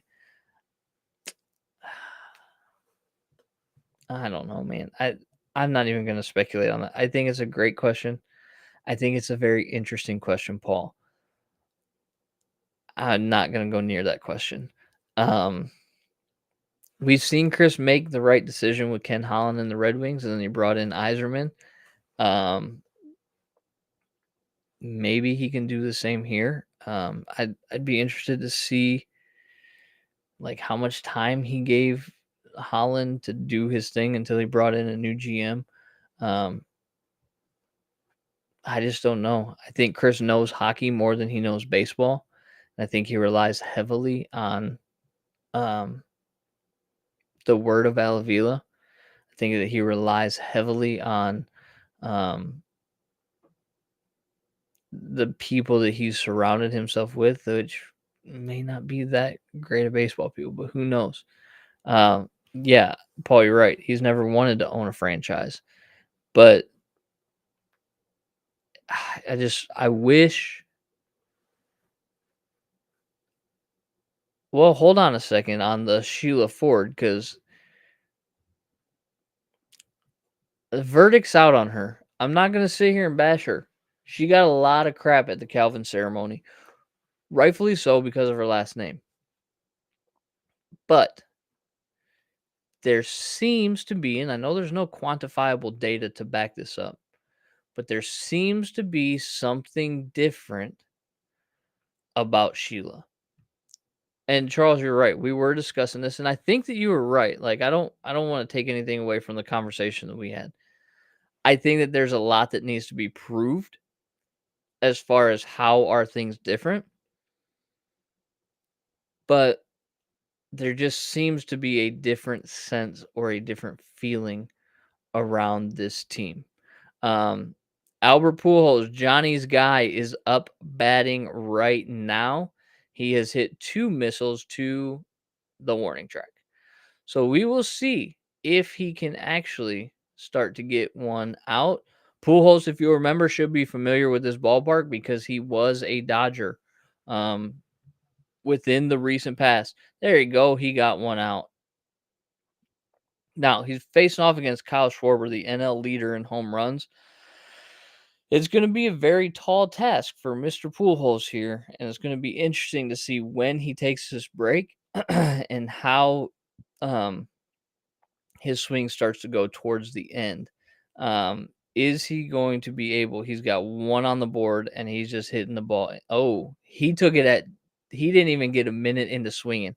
My man has got 2 minutes and 4 seconds left, and he took his break. That's not going to bode well for that old body of his. This is not an easy task at all, Paul. You are correct. But you clarify that by saying Pujols. This is not an easy task for Pujols.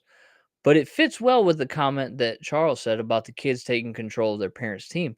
That's not an easy task either. I mean, we know that Chris Ilitch was handed the keys to Ilitch Holdings, okay? There's no doubt about that.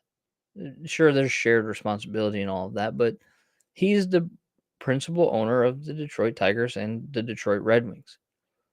He had very big shoes to fill, and there is no doubt that that's not an easy task. Now, does that give him a pass? No, it does not. You still got to do your job. You still got to put butts in the seats. And you know what puts butts in the seats? A winning baseball team. Hey, Pujols got another one to right center field. Oh, is he going to go on a roll here? I think so. That's 3 in a row. Uh-oh. Ooh, then he ended it with a ground out to third. It's not an easy task. For how old Pujols is, he still has a very nice swing. I love his swing. Very smooth. Drive the ball. What a nice swing. I'm glad Miguel Cabrera is not in this home run derby. Although, since they were legacy selections, they should have made these two have a home run derby. I think that would have been fun and interesting. Like, let's watch these legendary stars play a 3-inning home run derby. You get 3 outs an inning, kind of like the old school black and white home run derby. Anybody ever watch those on YouTube? Oh, man, I love them. You got the broadcaster sitting there behind home plate, and they'd get, like, I think Al Kaline faced off against Hank Aaron in one episode. It was like a TV show. These guys would come in, and they would play a home run derby. Yes, Paul, that's it. If there is a tie after 9 innings, it's Albert Pujols versus Miguel Cabrera in the home run derby to determine who wins the All-Star game. That is the idea.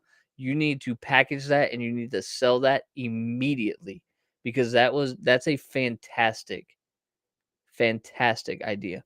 But anybody watch the old school home run derby, the black and white, where they'd be at? It was called Wrigley Field in Los Angeles, is where it was actually filmed. And they were just fun. They played like 6 or 7 innings, and they get 3 outs, and it was fun. It was a lot of fun. All right, so Pujols, he hit 10. He did not get a bonus. He did get the 30-second bonus. So he's got 30 seconds. He didn't get the minute for distance, I think is the other 30 seconds. But hey, he put 10 up. Johnny, he might have a chance. He might have a chance, Johnny. I waited 20 seconds, Paul. I thought I did. I grabbed my coffee. I was talking. I'm trying. The internal clock on my head must be off by like 15 seconds because I'm trying. I really am.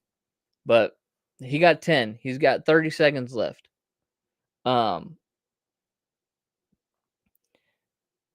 Yeah, I think man-child, I'm assuming you're referring to Manfred, who may be the worst. This is a cool scene right here. Paul, when you get there, let me know. Uh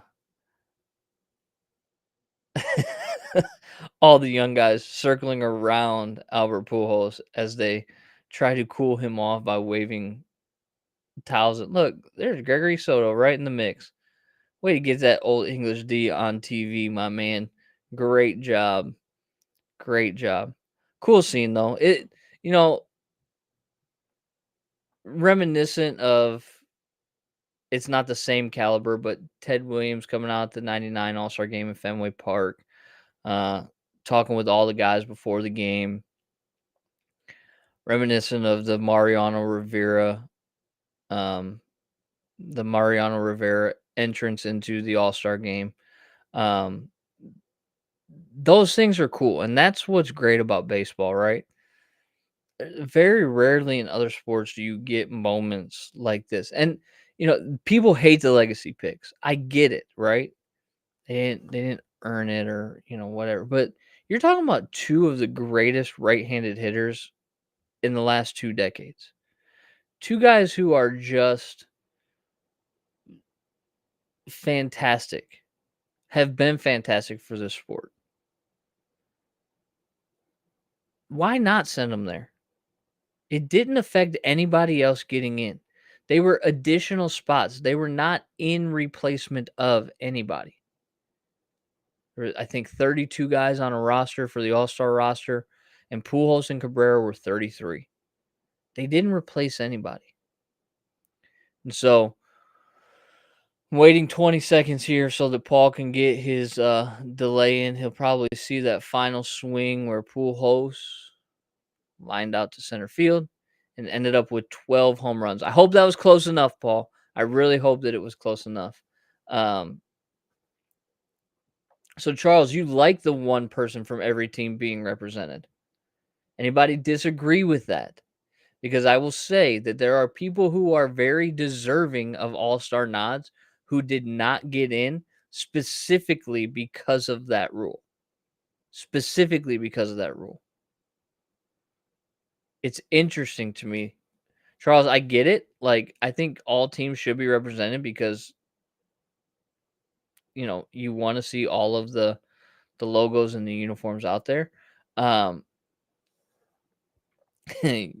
You think, yeah, Dylan Cease is for sure should be on an all-star roster, but he is not because the Royals had to get somebody in. Now the Royals Benintendi, so he's not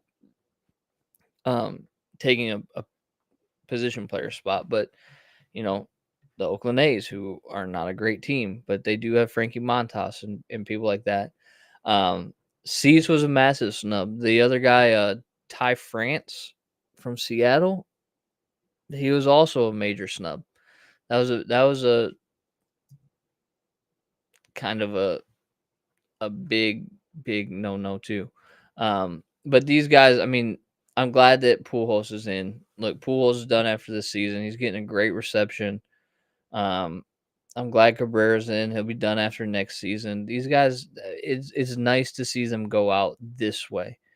Are the numbers there? No, the numbers aren't there. I mean, they are for Cabrera in the sense that he's the most effective hitter on the Detroit Tigers, but that says more about the Tigers than it does about Cabrera. Paul thinks that it being Manfred's choice is what annoyed fans. Yeah, for sure, because anything that guy does is usually wrong, except in this situation. I think that was good. Charles, I want your response, man. Why do you think it's so important that every team has a representative? You don't like the fact Paul doesn't like the fact that Kershaw's starting. That feels a bit of a reverse thinking, especially when you're trying to promote the younger guys. Yeah, but it's Dodger Stadium. He's an all-star. The timeline worked for him to pitch. Like, there's nobody else that starts that game but Clayton Kershaw when the game's in LA. Yeah, Pujols is in trouble. Schwarber already on the board. Schwarber's a guy that I wish the Tigers would have gone and got. Could play a little bit of outfield. Don't necessarily need him to. But the DH moving to the National League really helped lengthen his career for sure.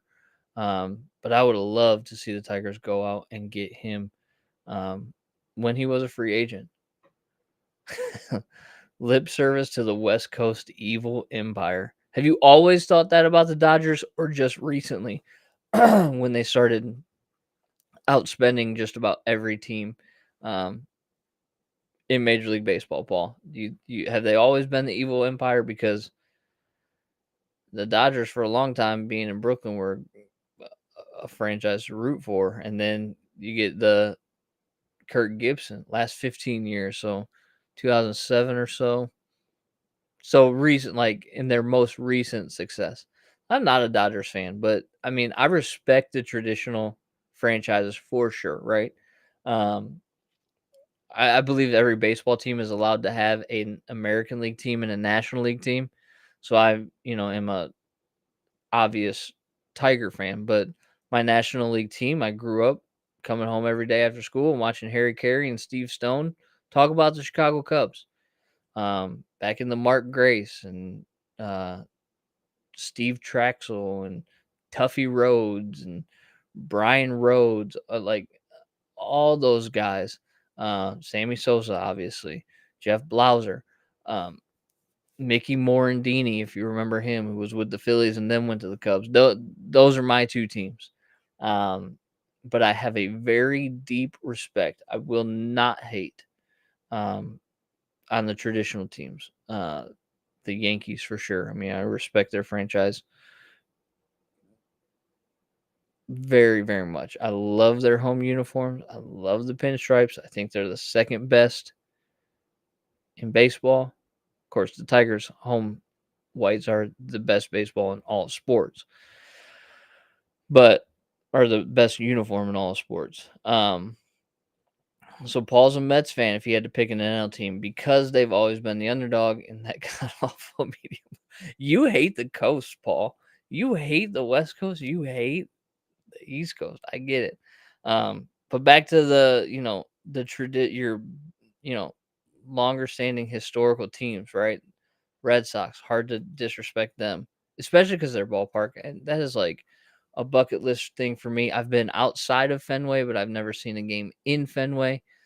So I need to make sure that I get to a game before that closes down, because one of my biggest regrets, because it kind of came out of nowhere, but one of my biggest regrets was never being able to see a game in the actual Yankee Stadium, not the atrocity that they have now. I've been to Wrigley Field. I had been to the Corner, hence the name of this show, which is named for the majestic cathedral that stood at the corner of Michigan and Trumbull, trying to play on our Tigers' history and just the magnificent stadium that was. Nothing against Comerica Park, but it ain't Tiger Stadium.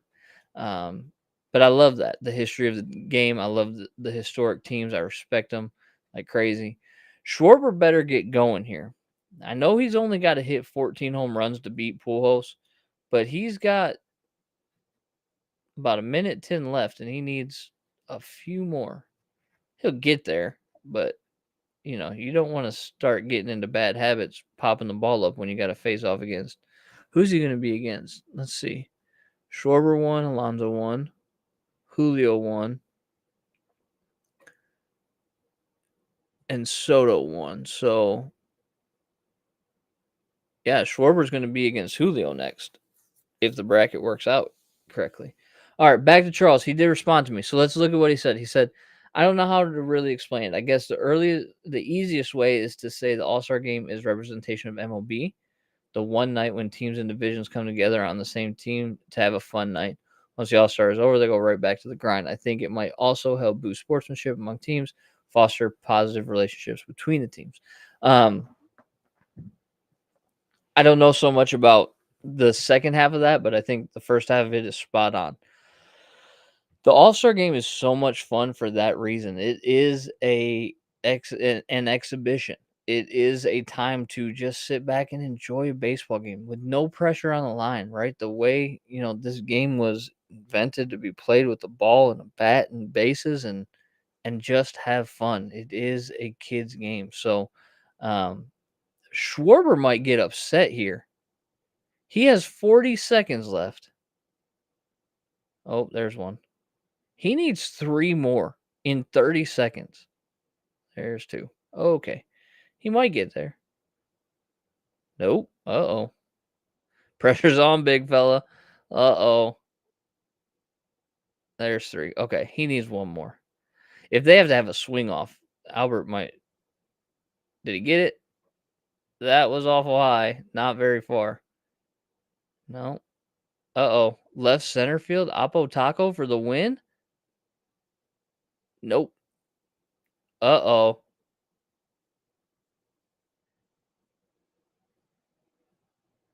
They got to have a swing off. Oh, my goodness. Pools is dying. Sorry, Paul. I know I ruined that for you, but my goodness. Pools is so mad right now. He just wanted to go up there, get his swings, have his moment, take the L, and go off into the sunset. And Kyle Schwarber maybe pulled his punches a little bit, Paul.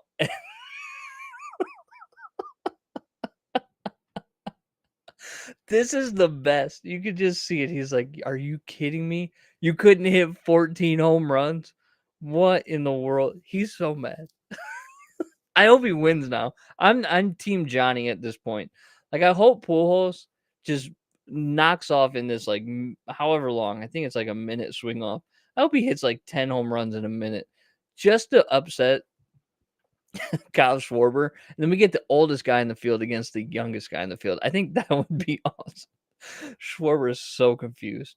Paul says he doesn't hate the coast to my statement earlier. Just understand which media markets can chew up a player. Yeah, I mean, if the player definitely struggles with that type of attention, for sure can chew him up. Paul also followed Sonny Gray. And when he went to the Yanks in that market, ate him alive. He struggled. But they give a guy like Kyrie a free pass for me. Well, I mean, maybe. Pujols corpse in a swing. I'll put $10 on him for me, will you? I just hope I would love to see him beat Schwarber here. They get a minute swing off. Is he gonna get a few out? Let's hope so. Oh. Oh, that was foul. He's got 2. There's 3. Oh my goodness. Ooh, that one might nope. His line drives, man. Oh, there's 4. Man, he's good. 5. Sorry, Paul. I'll stop. I know I'm ruining it for you. The young versus old matchup would be amazing here. Would be incredible. He's getting so tired. Look at his feet. He's got 9 seconds left. Don't take pitches. You got 4 seconds. He's so tired. No more one-handed follow through. Hey, what did I tell you? I told you I would love to see him hit 10 in a minute. I'm waiting a few more seconds. Waiting, Paul. Waiting, Paul. Waiting, Paul. Waiting, Paul. He got 7.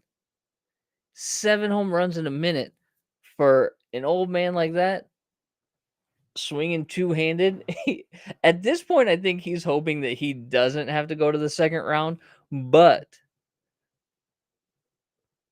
how awesome would it be if he upset Kyle Schwarber right now? All right, he ain't hitting it. He's loving it. He's just like, oh, I got to go swing some more. All right, can Schwarber match 7? This is dangerous for Schwarber. He was the number 1 seed because he had I think the most home runs out of anybody in the Derby. There he is. He's on the board. No, he's not on the board yet. 20 seconds into this thing, and he is not on the board. That should be it.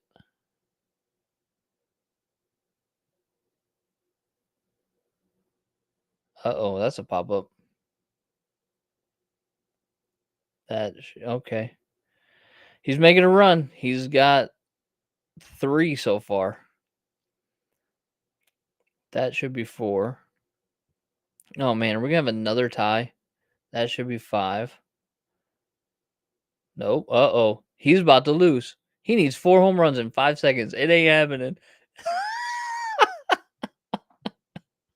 Oh, my goodness, Schwarber.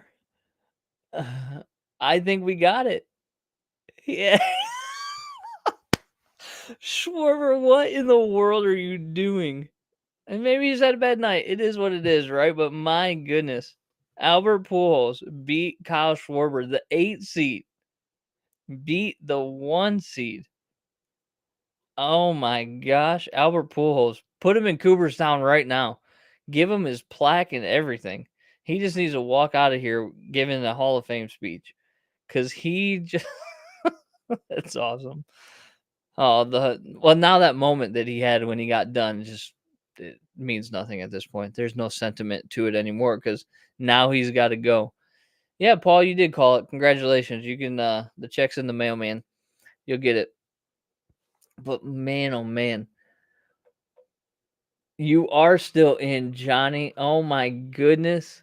You are still in, but now he's got to go against Julio Rodriguez, who's darn near half his age and hit 32 home runs. I don't even know if Pujols can swing the bat anymore. The way he was swinging at the end, like, okay, I'm assuming here everybody is, we'll say 30 plus. Maybe that's a large assumption. Maybe it's not. But I know being halfway to 40 in the 30s, so I'm 35. That was a bad way to say math because I suck at math, guys. I'm telling you, I'm the worst at it. 35. Okay. And I know that, like, if I have to wait too long on a golf course, my back starts tightening up.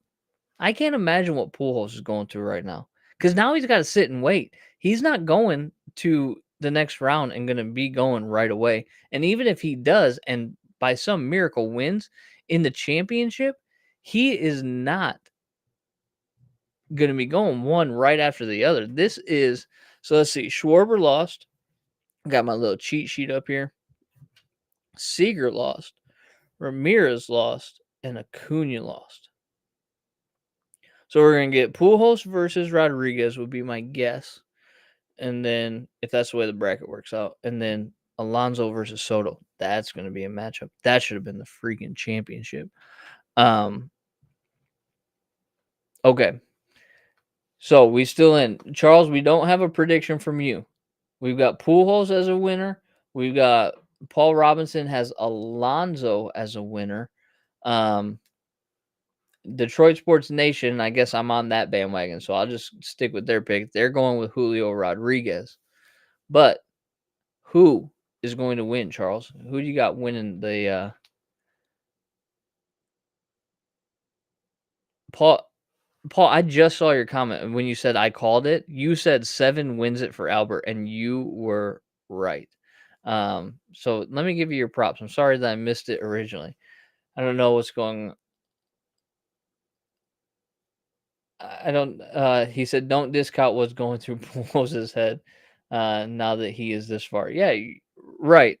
But I can tell you right now, he can think that he's going to hit 30 home runs in the next round, but his body is going to, was it? My mind's telling me yes, but my body is telling me no. Right? Like it's one of those situations. Like this guy. I'm glad that he's in it. I'm glad that he's getting a last little farewell tour, but here's something. Okay, we got these 2 legacy picks, right? They're not taking spots from the other guys. When do they get in the game tomorrow? When do they pinch hit for somebody? Because they're not playing defense. You know that for a fact. These guys have not played defense all season long. When do they pinch hit? Are they just gonna they're not starting, so they're gonna have to pinch hit. They'll get one at bat most likely, if they get an at bat at all. But most of the time they get everybody on the roster in at bat. So Charles is going on the Pujols bandwagon too. So Charles, I don't know if you were here when I said it, but I said anybody who picks Pujols to win, if he wins, we will send you some Detroit Sports Nation swag. So now you got a little bit more of an incentive because you picked him. And we'll see. If you know what, we'll just go with it. Paul, you've been here for a long time too. If Pete Alonso wins, since you changed your pick, but if Pete Alonso wins, we'll send you something too. So I'll be reaching out to the winner, assuming one of you all win.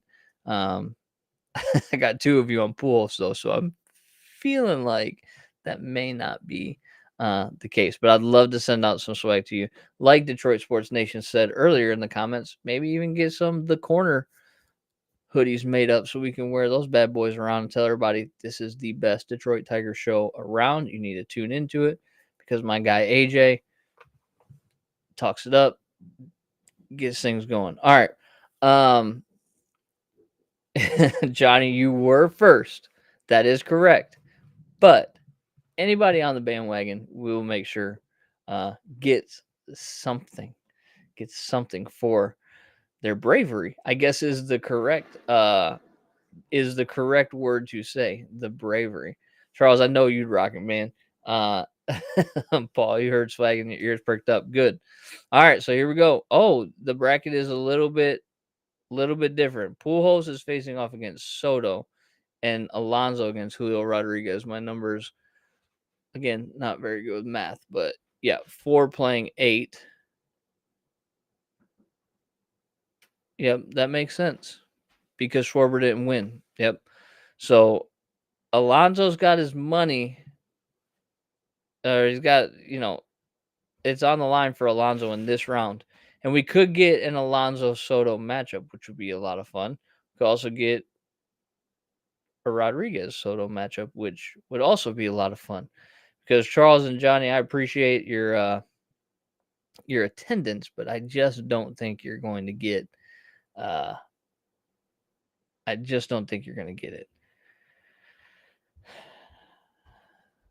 Paul, I think you're talking about Alonso, who they just showed on TV. You are a little bit behind, but Rodriguez is up first. This is the guy that Detroit Sports Nation says is going to win and then declare that he's going to the Live Golf Tour. We'll see. We will see. Anybody listening, I'd love to hear the comments on this. Your favorite sports memory ever. What's your favorite sport? It doesn't necessarily have to. I cannot reveal what we know, Paul. What's your favorite sporting memory ever? Is what it is. Yeah, no, I get it. You love seeing legends go in with their last shot, right, in front of the fans, for sure. And these are fans of Pujols, right? He played for him in the recent past, so we definitely want to send him out on a high note. It's fun, right? It's not meant to be serious. Yes, it's a competition, but it's, like we said earlier, it's the Homerun Derby. It's something that we all did in our backyards growing up. So your favorite sports memory is watching the Tigers get hammered at Comerica Park in 2004 when you were here. Yeah. Was that one of your first Tigers games? I know you live over yonder, but is that one of your first Tigers games, the first Tigers game? It was obviously at Comerica Park. The 04 team, yeah, not a great team because they were the team that, was essentially the one that lost 119 games the year before that. Rodriguez off two quick home runs. Man, he hits the ball on such a line and so hard. Whew. Your first Tigers game. Yeah, of course. That's a great memory, right? In fact, I still, not that I necessarily remember my first Tigers game, but growing up, my grandmother, who's no longer with us, was just a huge Tigers fan, would legitimately stay up late when they were on the West Coast so that she could watch or listen to the late games on the West Coast. And so for her birthday, for her birthday, we would take her down to the corner. Oh my goodness. Somebody bet $54,000 on Schwarber to beat Pujols at negative 360 odds. Oh, that sucks for them. I'm glad they had $54,000 to throw down on a stupid bet like that. But, whatever. It is what it is. You do with your money what you want. I'll do with my money what I want. Anyway, so yeah, those early memories. I was looking on my phone to see if I could find the picture, but we would take her to Tigers game at the corner, and those are very, very fond memories. So I totally get that. Charles says his favorite sports moment is Colorado versus Red Wings. Any fight from back in the 90s. Those were legendary. Yeah, man, they were. They're fun. I mean, just so much animosity. Those were definitely good times. For me, obviously the Maglio walk-off in 06 was huge. So much fun. Dan Dickerson's call of that is something that is just outrageous. Don George, never bet against fine wine. Are you Pujols, right? I mean, aging like fine wine. I don't know. Those last few follow-throughs two-handed where he couldn't get that beautiful one-handed finish is a very telling sign of how tired he is after all these swings. But I think going back to what I was saying about one of my favorite sports moments, it's got to be Game 5 of the Pistons and the Lakers. I was actually at a Michigan State football camp, and they let us into an auditorium to watch that game, and just seeing them win was really, really cool. Not as huge of a basketball fan now as I was back then, but that's one of my more memorable sports memories. That, and obviously the 06 walk off against Houston Street and the Oakland Athletics. Rodriguez, 16 home runs again. Pete Alonso's in so much trouble. Like, even if he beats Rodriguez here, he's going to have to put so much effort into this second round. It's going to be very hard for Alonso to get that third home run derby in a row. This is a very tough draw for him. A very tough draw. He had to beat Acuna. Now he's got Rodriguez, who is just demolishing baseballs.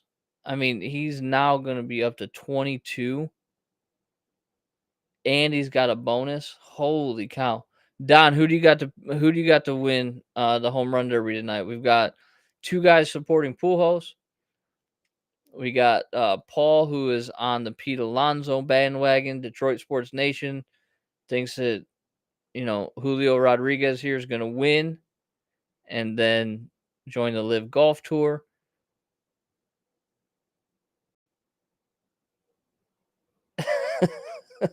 Yeah, that's what I'm saying, man. Don, that's exactly what I'm saying. You get to a certain age, you start hurting in places you didn't even know existed. Like, getting out of bed is difficult sometimes. I can't imagine swinging a bat and trying to hit a ball 100 miles per hour off the barrel. Like, my man has got to be getting some kind of, rehab right now in between rounds, or he is locking up very, very quickly. Hey, Charles, just get him interested, man. That's all you can do for a kid that is interested in baseball. My son, he's 5 years old. He's kind of showing a little bit of interest. It's more or less like he wants to stay up late. So he's like, Dad, can we watch baseball and fall asleep on the couch? And I'm like, yeah, of course. Why would I say no to that? But if he wants to be a baseball player, man, just get him loving the game and enjoying the game. Fundamentals can be taught depending on how old they are. That it's more about falling in love with the game before actually, I would say, even learning the fundamentals of the game. Just have them enjoy the game. And then when you get to a certain age, 9, 10, 11, then they start to learn the fundamentals. Did you see my comment about his first game? I don't think I did. Let me see. No, I don't see it, Charles. Paul wants Rodriguez shot with a tranquilizer dart just so Alonso can win because my man is about to put up 32 again. Oh my gosh, the ball just jumps off of his bat. It is insane. Charles, I'm looking for it. I see your comment about the wings, about legends giving all that they have at the end. No, Charles, if you don't mind throwing that back in there so I can see it, I would love to um love to read that. Um oh my gosh, this kid is insane. This kid is insane.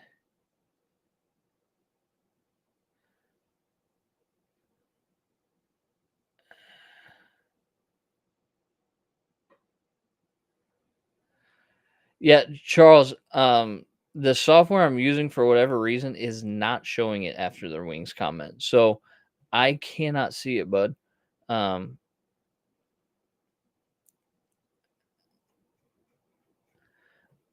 he probably did just spray ice spray. You see these bats that they're swinging with? They're all like custom bats.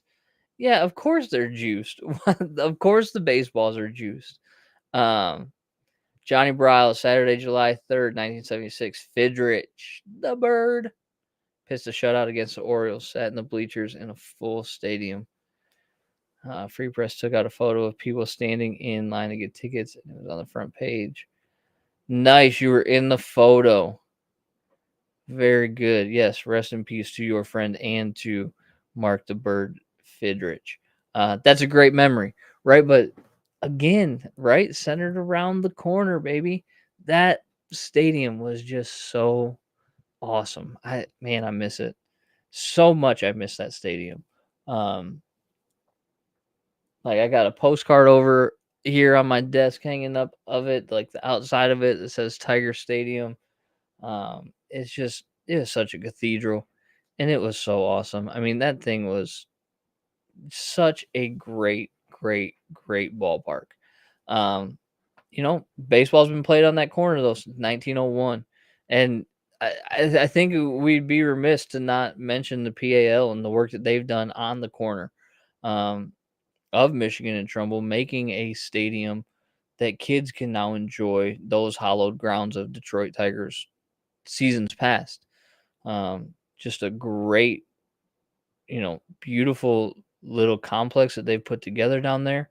And I've driven past it. I've never actually been in it, so I'm hoping that someday I can get into it. But just to keep the baseball tradition alive at Michigan and Trumbull's is fantastic.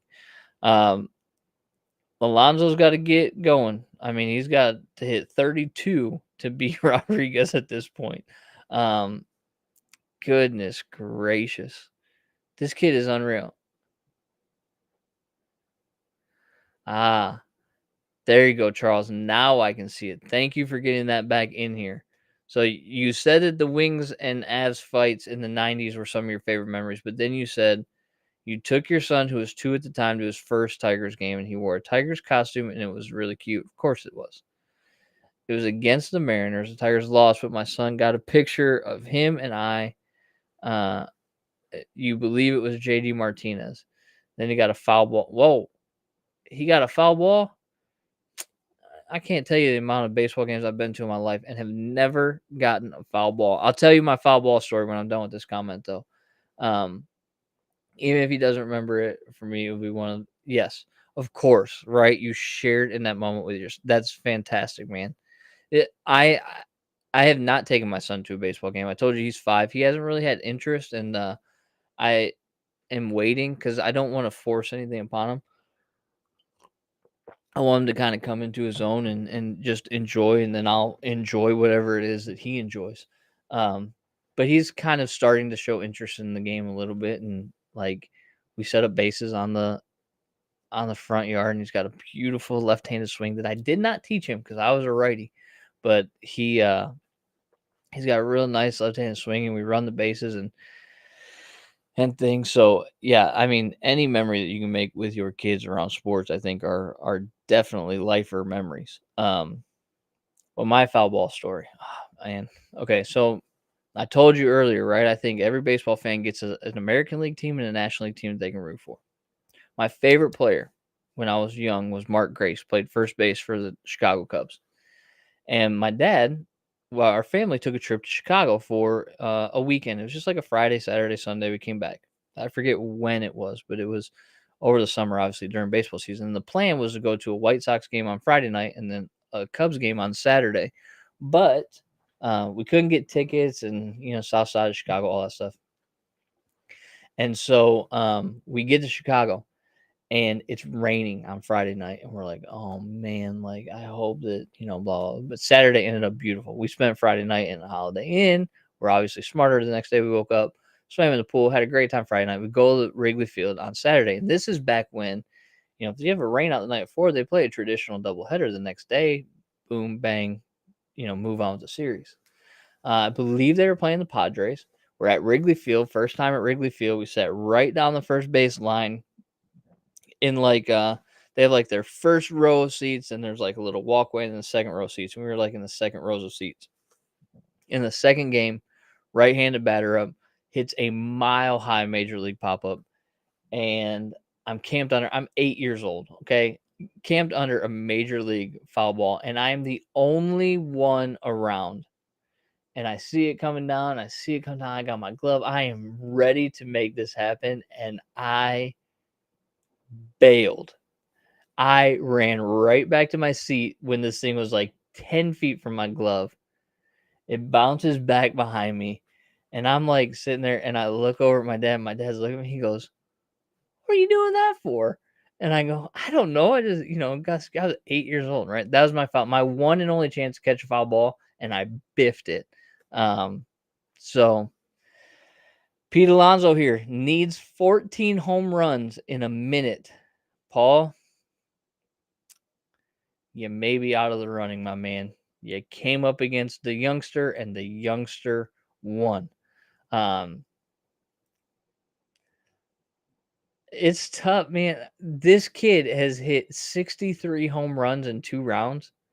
Like, how do you compete with that? How do you compete with that? That is ridiculous. Did you like that quick math, by the way? That was quick math. But man, oh man. Is that no, who is that? That is not him. That is him. That's Rodriguez right there in the crowd. Man, enjoying the fun times. If Alonso pulls this off, this will be the miracle of all miracles.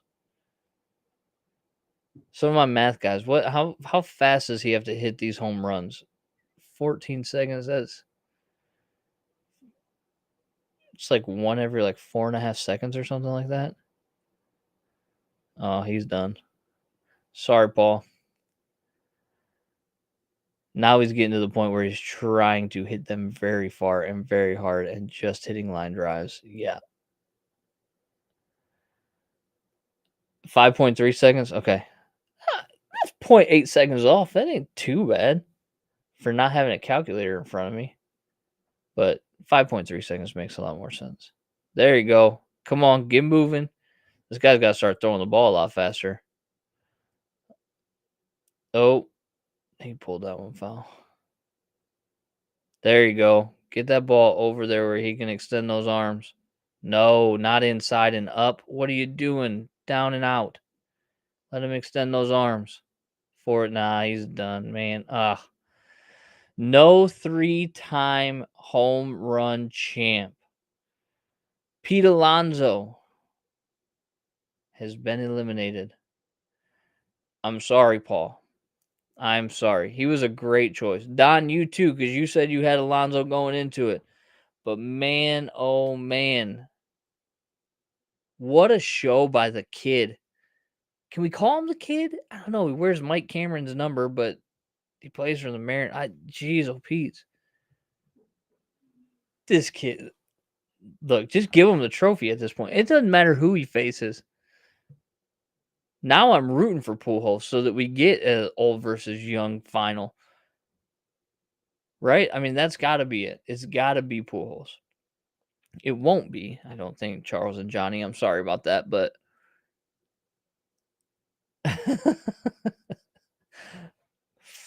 man, oh man, I love the home run derby. It's so much fun to just sit and watch. There's no pressure. You just get to see guys hit tanks all day long. And these guys, man, they're like. Did you notice that though? Towards the end of Alonso, like these home run guys, their wheelhouse is middle, and down.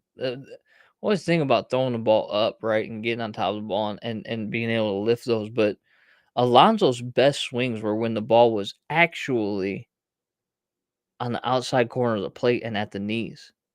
Why? Because he can extend his arms, drop the barrel, and get it to left field. And if you time it right, if he gets it out there, the bat head out there fast enough, he's not hitting the ball to right center field as you would traditionally do on a pitch low and outside, but he's actually getting the ball around, getting around it and lifting it to left field. I mean, just dropping the bat head on the ball like that is just insane. So watch where these pitches are located for these home run hitters.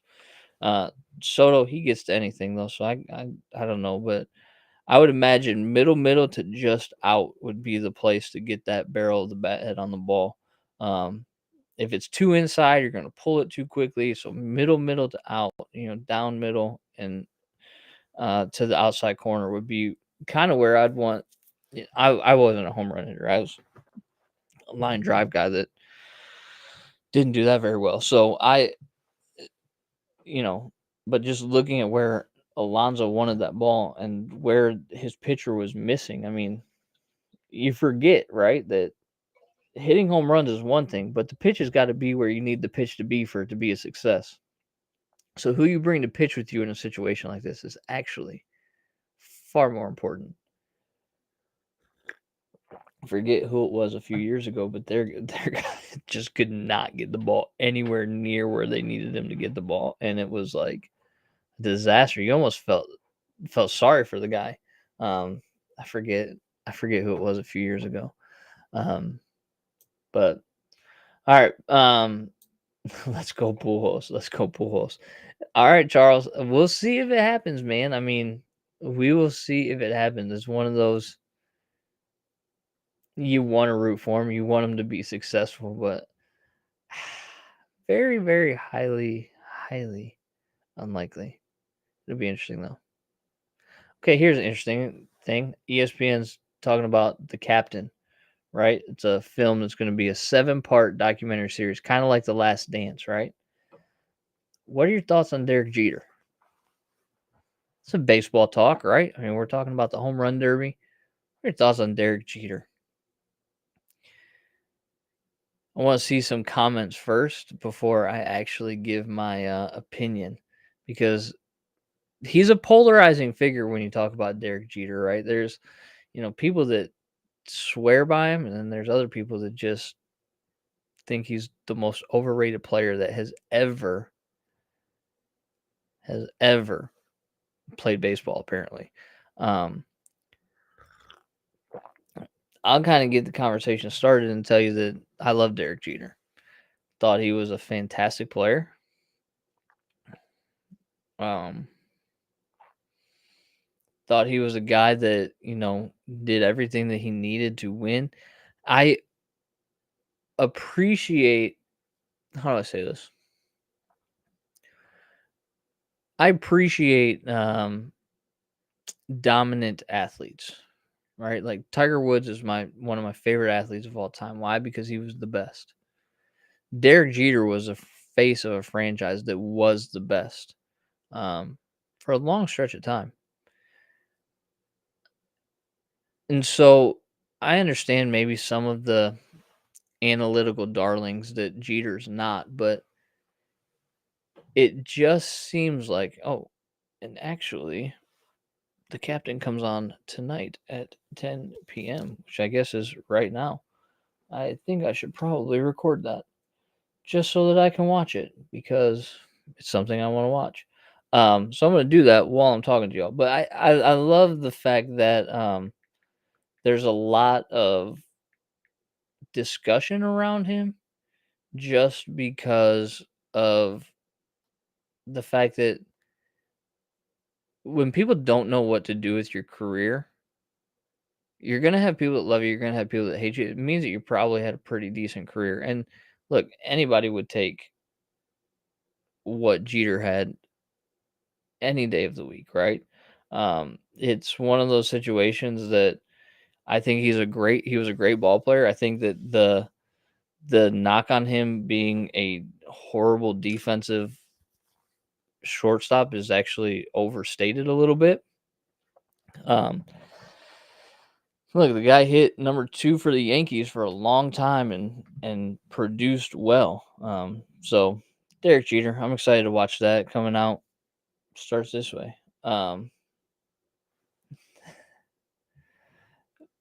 Charles says that he's all Michigan. I know this. I do know this.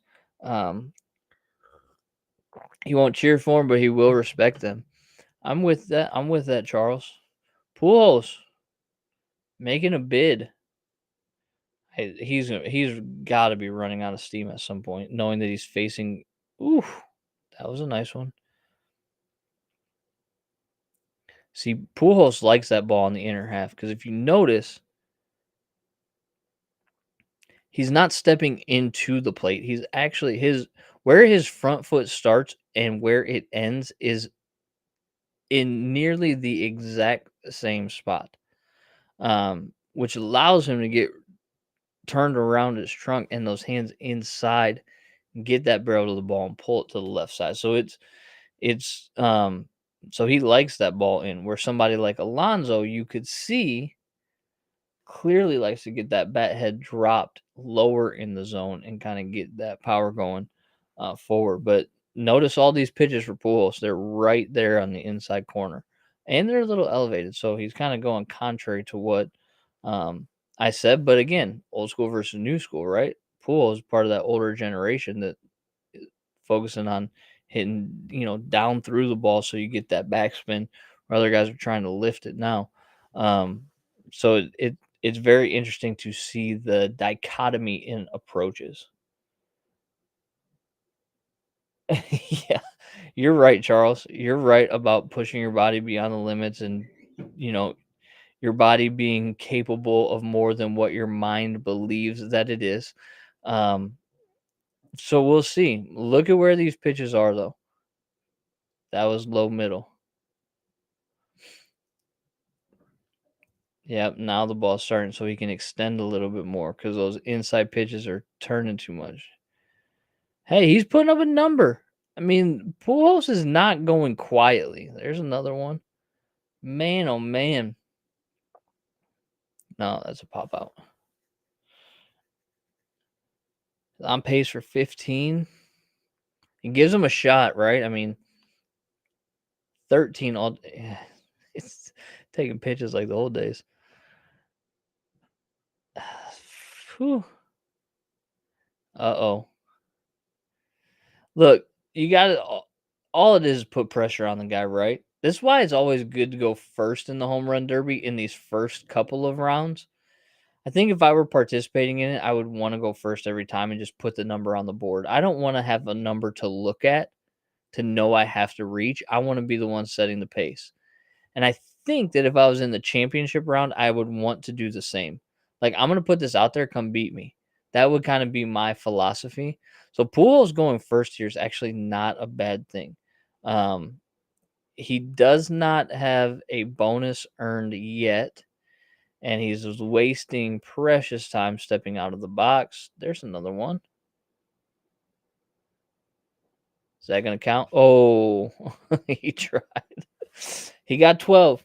It's a good number. 12 is a good number. He does get a 30-second bonus. It's interesting that they're switching bats. Wonder why they're switching bats. Conspiracy?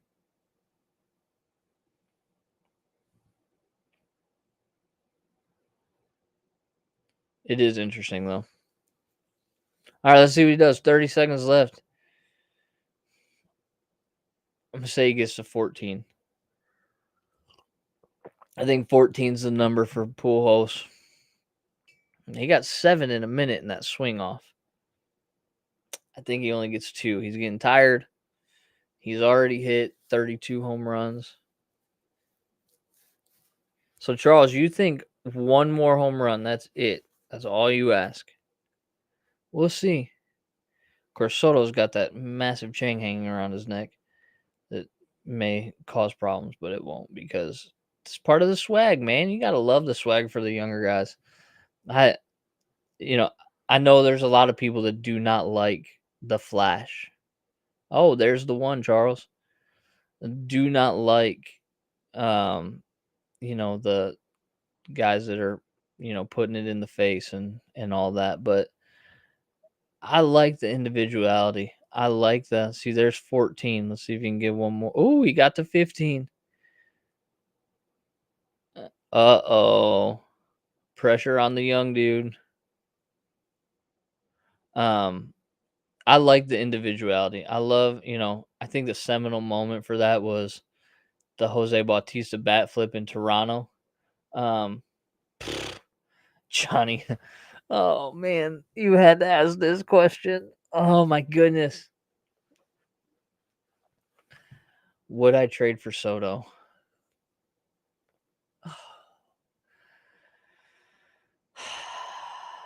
Yeah, I would. I would. I mean, he's the best young player in the game right now. He's got numbers comparable to Miguel Cabrera through age 23.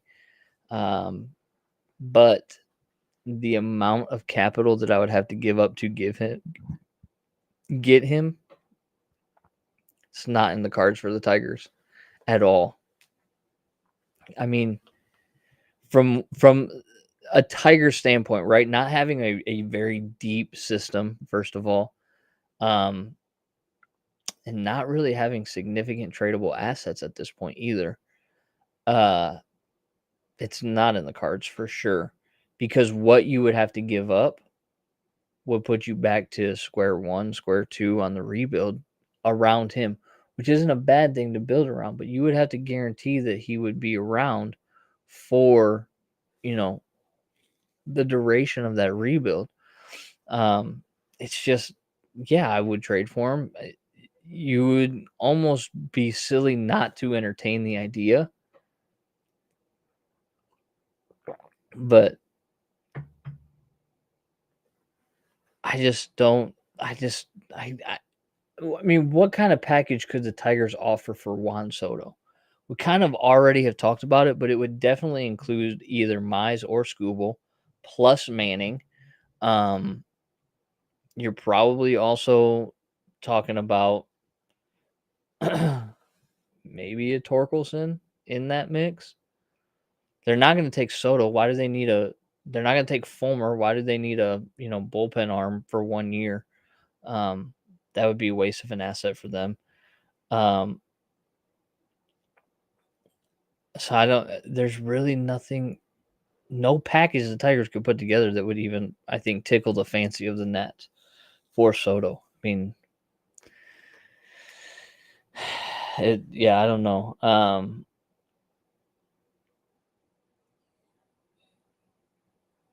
Yeah, Charles, we are stuck in a rebuild. I agree with you with the professional appearance, but professional can tend to be subjective depending on how, who's defining it. But being stuck in a rebuild, yeah, it does feel that way a little bit, especially after that first half. Obviously, the second half is going to really determine how people feel about this rebuild, because everybody right now knows that it's not over. Everybody right now is highly disappointed in the fact that it was claimed to be over, but it's not. And it does seem like, to your point, that we lack a direction. Yeah, I'm with you, Johnny. Like, one player does not make a difference on a team. Yeah, you bring up the Angels, right? Shohei Ohtani, who is quite literally the best baseball player ever. It was the Dan Le Batard show. I was scrolling through TikTok and I saw them he was talking about since 1974. Okay. Since 1974, with runners in scoring position, as a pitcher, Shohei Ohtani has the lowest slugging percentage against as a pitcher since 1974. Well, also since 1974, with runners in scoring position, Shohei Ohtani has the highest slugging percentage, which is just insane. It's an incredible stat. Um, but I'm with you, right? I mean, the Angels have had the best player in baseball, Mike Trout. They added Shohei Ohtani, and they also added an oft-forgot Anthony Rendon from the Nationals in his free agent year. And haven't done much with it because it takes a team. You think about the Tigers. The Tigers have a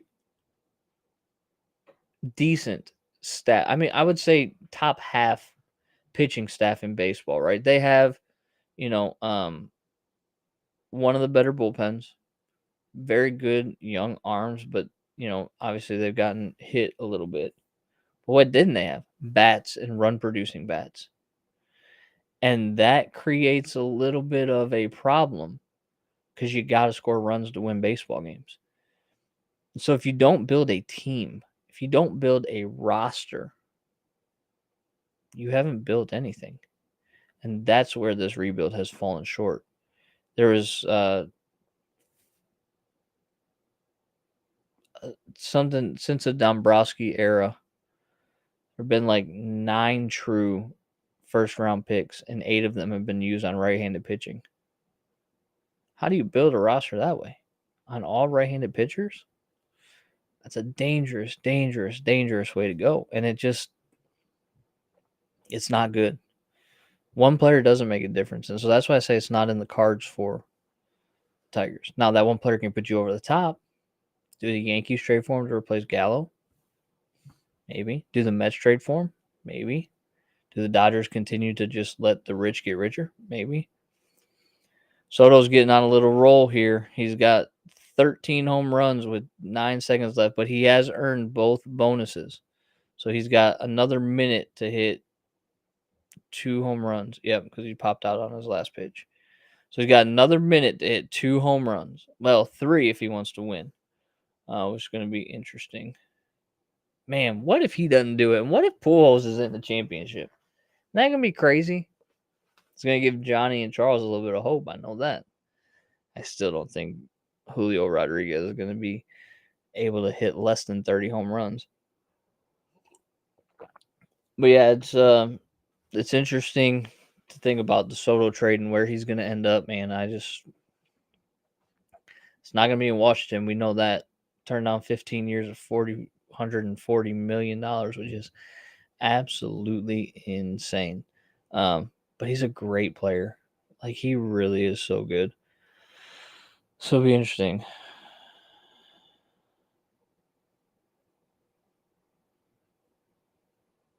Charles, I'm failing to understand that comment, bud. Nah, Soto 1 minute. Only way he won is if he steps down. Oh, you're talking about, yeah, hitting home runs. I got you. He's got to hit 3, right? I mean, he has to hit 3 home runs. If he does not hit 3 home runs, he does not win. It's very interesting. Oh, hey, let's also mention, right? Dusty Baker, manager of the AL team, inviting Willie Horton to be a coach for the All-Star game, which is, that catcher just got rocked. A great honor and a great move by Dusty Baker to incorporate one of the great Detroit Tigers. And it's not because he was a Detroit Tiger, but it's because he was a very well-respected baseball player during his time. And that's, I think, a great move on Dusty's part and well done. Applause and credit where credit is due. Soto needs one more, and I think he just got it. That was a moonshot. Yep. A moonshot that barely cleared the wall. I mean, that ball went a mile high.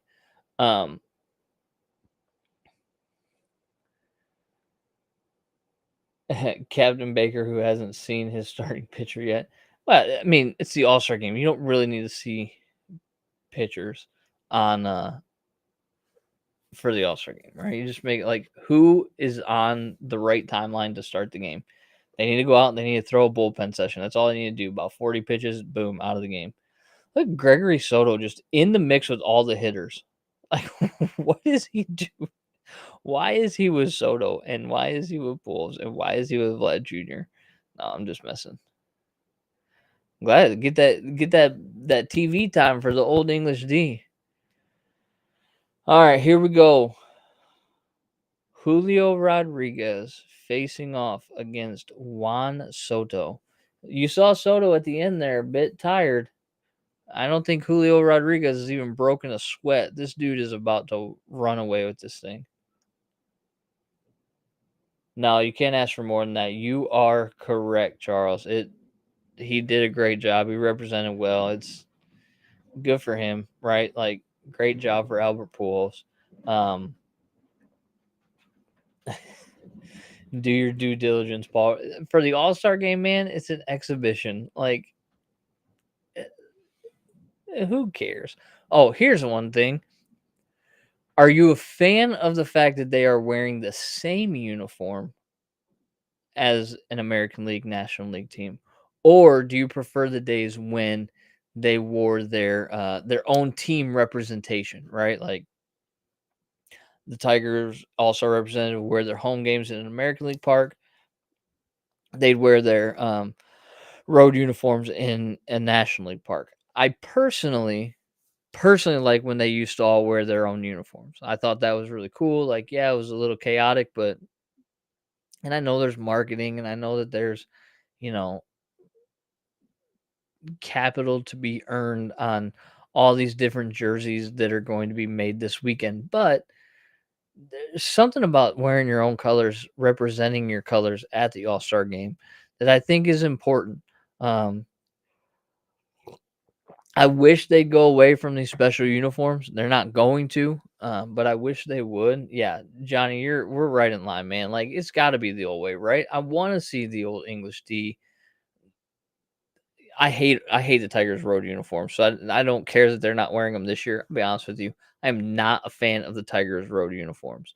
I think the Tigers should either go back to their '84 road uniforms that say Detroit in the block letters with the blue and orange collar, or my personal favorite, the 1968 road uniforms that were blue and gray and had Detroit in block letters across the chest. I actually wrote an article and did a video about the top 5 uniforms I believed in Tigers history. So you can check that out on Detroit Sports Nation. You know, at one point the Tigers did wear pinstripes. Interesting, right? So maybe that made the list. Maybe that didn't make the list. You had to go read the article for yourself, and maybe somebody that's monitoring the comments could throw that link in the chat. That would be quite helpful because I have a show to do. But yeah, the throwback should always be the old school uniforms. When we say old school, like, we're not talking about doing throwback uniforms because those aren't, Tigers don't even wear throwback uniforms except for when they wear the Detroit Stars uniform, which, again, another fantastic uniform. But I like the old way. I like them. Yeah, look at that. There's the link for the top 5 uniforms in Detroit Tigers history. It is right there. It is now on the screen. You can see it there. Go ahead and check that out. See if you agree with me. See if you don't agree with me. I have a feeling, though, you're going to agree with me because they are fantastic. I'm not going to give away number 1, but I think you should know what number 1 is as far as the top 5 uniforms in Tigers history go, because there is only one answer to that question. Anybody else like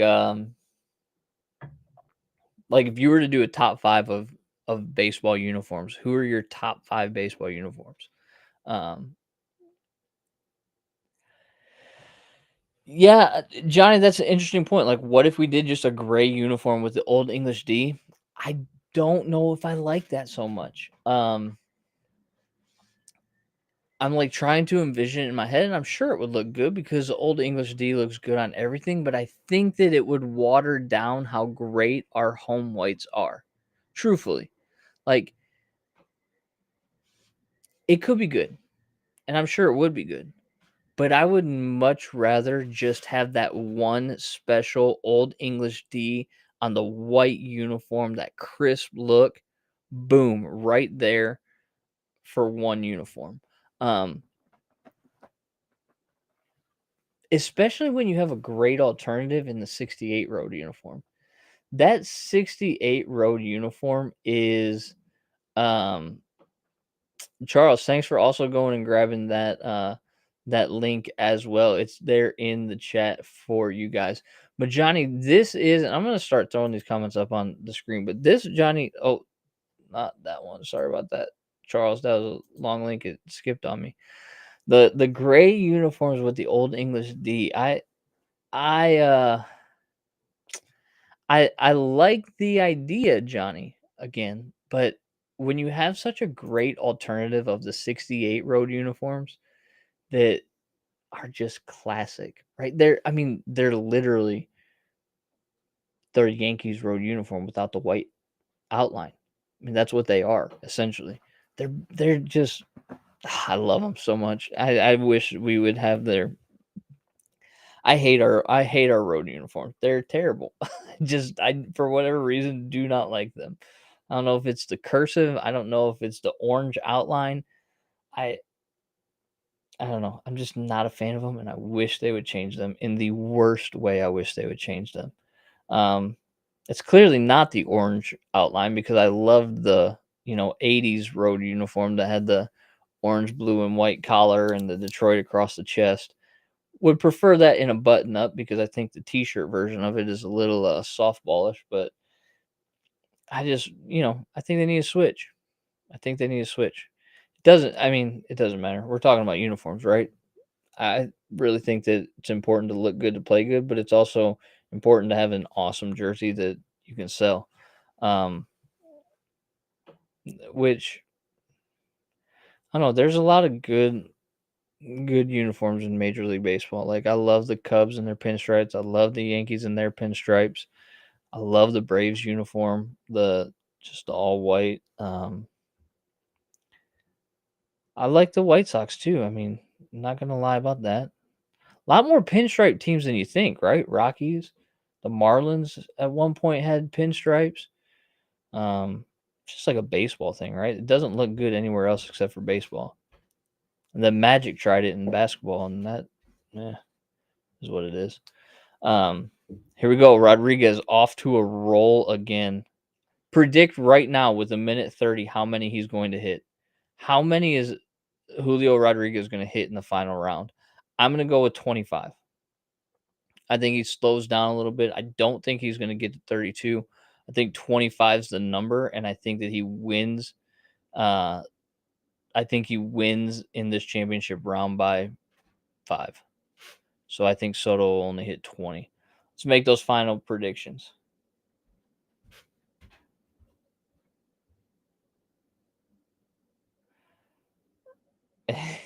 Yeah.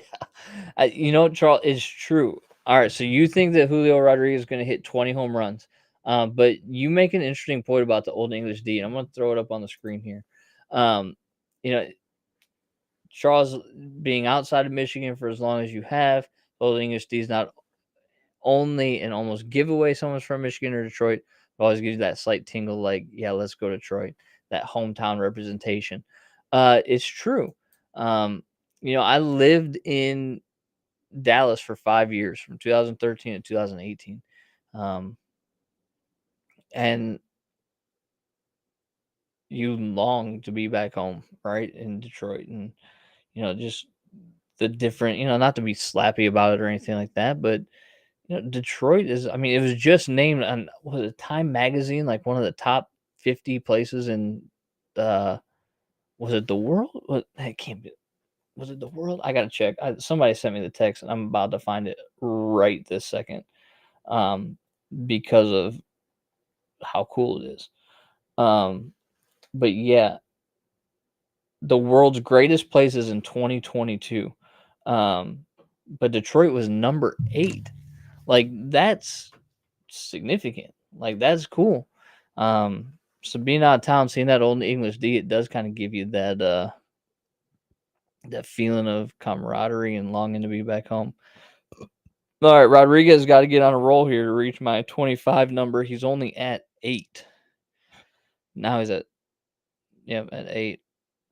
There's something to be said about hitting 63 home runs in 2 rounds. He's young enough, though, and that wall's short enough in left field. He just got hit a couple line drive missiles off the bat to get it out. He's at 11 with 26 seconds left. He's only earned 1 extra. That ain't going to get there. You said 20, Charles. You may be right. He's at 12. 13? No, 13. This is very interesting. Oh, it's not 13. That didn't get there. That one didn't get there. Oh, kid's slowing down. He's running out of gas.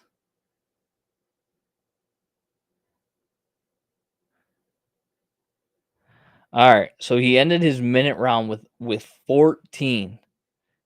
He's only got 30 seconds left on a bonus. So my prediction of 25 was way off. Charles is probably much closer with 20, which is a great guess. Nobody picked Soto. See, Paul, if you're still out there, Paul, if you would have stuck with Soto from the beginning, your gut instinct, man, never go against the gut. If you would have stuck with Soto, you could potentially be walking away with a win here, man. But you're more information, you're flip-flopping. Didn't work for you. Rodriguez, yeah. Paul, you are there. He is a monster. Like, I'm going to have to watch more Mariners games just to watch him play. Because this dude, I think they call him J-Rod. Yeah. It's so good to see so many good, young, like, talented superstars in Major League Baseball. Because if you want to talk about a game that, everybody knows is struggling for popularity, and like, you need these type of marketable guys, and this is awesome. Like, I love the fact that he is a rookie in the Home Run Derby, but not only in the Home Run Derby, he's in the finals with a chance to potentially win. So I love it, man. I absolutely love it. It's a great thing. He only got to did that last one count? I think he only got to 18. But he put the pressure on, right? Yeah. He got to 18, 7 off of what I thought he was going to get. But man, 81 home runs. Is that the correct total, right? 32, 31, and 18. Yeah, 81 home runs. That's doggone. It's a lot of home runs for a home run derby. Is he the rookie of the year? I mean, still a second half to play, which is why I wish Riley Green would not have broken his foot earlier in the season, because he'd definitely be in the conversation. I think it's way too late with what these guys have done recently to make a push. But is he the rookie of the year? Quite possibly. I mean, I think he's probably the best one. I'm trying to think of. Let's look. Baseball America. Let's see what they have to say right now. Probably got to pay for a subscription, which I don't have. Julio Rodriguez. Joe Ryan. Bobby Witt Jr., he's not going to win Rookie of the Year, but he's had a really good season. Juan of the Guardians, he's not going to. No. Hunter Green, he won't win Rookie of the Year. Yeah, I mean, I think it's his to lose at this point. There's no doubt it's his to lose, considering what he's done this season. Let's see. Here we go. That's what I was looking for.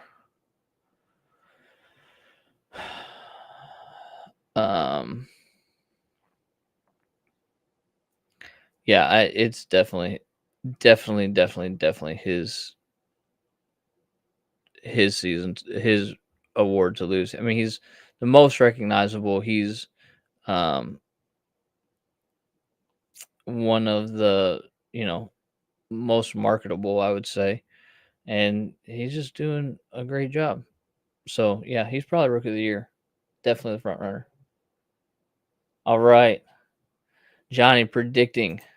Let's just throw this up on the screen. Of course, Johnny. What else? We expect nothing less from Miguel Cabrera than a single to right field in the All-Star game. Of course, it's going to happen. It has to happen. It just makes sense, right? I mean, why else?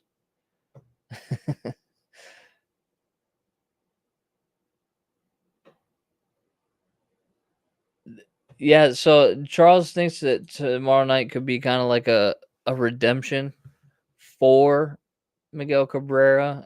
I'm assuming when you say shoot his shot, he's going to like swing out of his shoes. I don't think so. I think he's going to get up there and just do what Miggy does when he's at the plate, and that's have a great at bat and shoot the ball to right field, like Johnny said. So, yeah, I'm gonna. It'll be interesting to see kind of when he gets in the game, first of all, and then what he does with it. Like, what's he gonna do with the at bat when he gets it? Because we know he's not playing in the field, but what's he gonna do with the at bat? It'll be very interesting. Here we go. We're going. Juan Soto is coming up, and we will see if there is any surprises. Can he hit 19 home runs and beat the Rook, Julio Rodriguez? There's the kid. Ken Griffey Jr., the sweetest left-handed swing of all time. Just everybody wanted to be Griffey, man. Everybody. I remember practicing his swing in the backyard. It was so fun to watch. The amount of camera time that Gregory Soto is getting tonight is absurd. Just like he is in, you talk about right place, right time. Like he can find a camera, man. That is crazy to me. Absolutely crazy to me.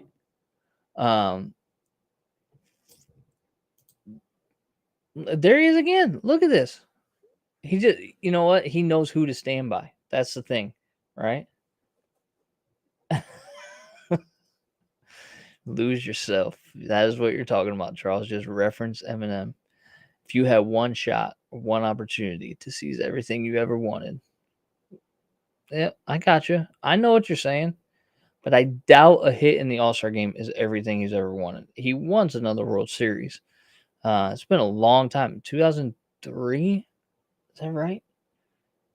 He hasn't won a World Series since 2003? I think that's correct. I could be wrong, but I think that's correct. So, I mean, yeah. Miggy doesn't like being on a losing team, but his contract is part of the reason why we have such a horrible team. Soto making quick work of Dodger Stadium, already up to 6, and these are not cheap ones either. He is going dead central. Ooh, he might have flirted with that one out to left field. Oh my goodness, that one's going out. Oh my goodness. He's halfway there.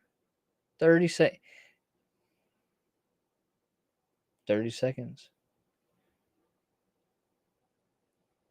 No, you're right. I mean, you're 100% correct, Paul. He's not getting another World Series. He knows that. I mean, the only way he gets a World Series is if he comes back to coach a team that wins the World Series. Because one, no team's trading for him, and two, the Tigers aren't eating that contract. If they're eating the contract, he's gonna be on the team. They're not. I mean, they've already paid him this much so far. They're not. No one's taking him. Let's just put it that way. No one's taking him. Because he would serve no purpose. He doesn't hit for power anymore. The only team that could take him would be the Yankees, who have such a small ballpark, but it ain't happening. Yeah, it's not happening. But I mean, maybe move him into a hitting coach. I don't even think Miggy would be a good hitting coach. Like, I know that sounds like crazy and counterintuitive, but when you're great like that, it is very difficult to teach what you do, because it comes so easy, right? That would be a very interesting experiment, actually. Do I think he works for the Tigers after he's done as a player? I don't know. Maybe.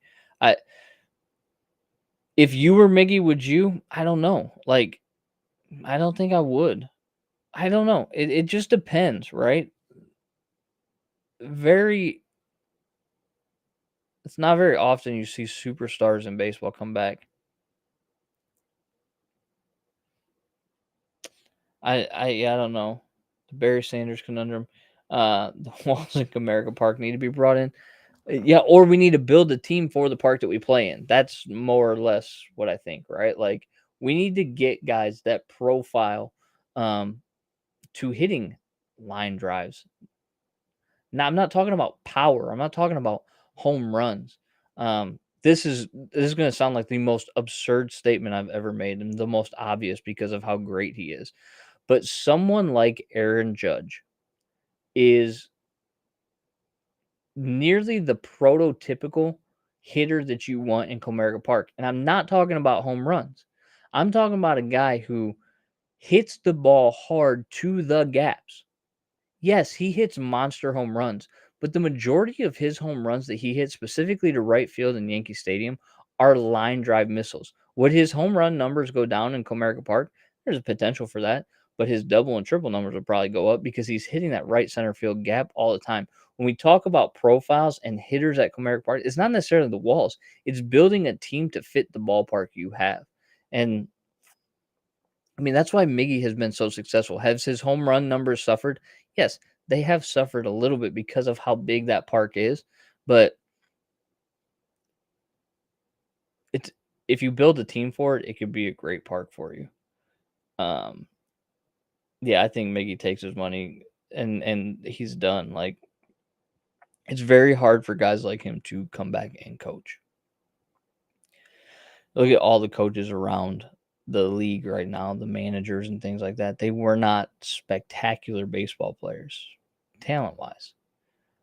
But talent-wise and knowing the game are two completely different things. And I'm not saying that those guys that are super uber talented don't know the game. They clearly know the game. But it's hard to translate, and it takes a lot to coach too. Okay, we need one home run from Soto here too. Oh, there it is. No, it's not. That was a flyout. He did it. Juan Soto for the victory. I don't even think he knew that he got it either. Oh, don't hurt yourself. You're a trade chip. Don't hurt yourself jumping around after winning the home run derby. Like, congratulations, but don't hurt yourself. Please, for the love of God, do not hurt yourself. All right, we are coming up on the 3 hour. Yeah, Paul, you would have won, man. You should have stuck with the gut. For all of you who have been here, I appreciate you hanging out and watching the home run derby with me. It has been a blast. I love getting on here and talking with all of you guys about the sport that I love the most. We definitely have to do this more often. We've been here for 3 hours and has not seemed like that long. So it has been so much fun. I do want to remind you that if you do like the show, hit that subscribe button, hit that like button, click that bell on YouTube. And you can also follow the corner on Twitter at DSN at the corner for all types of conversations, all types of coverage of the Detroit Tigers. I am AJ Reilly. I will be back with you for a new episode of the corner, previewing the series with the Athletics. It's a quick series, a doubleheader on Thursday.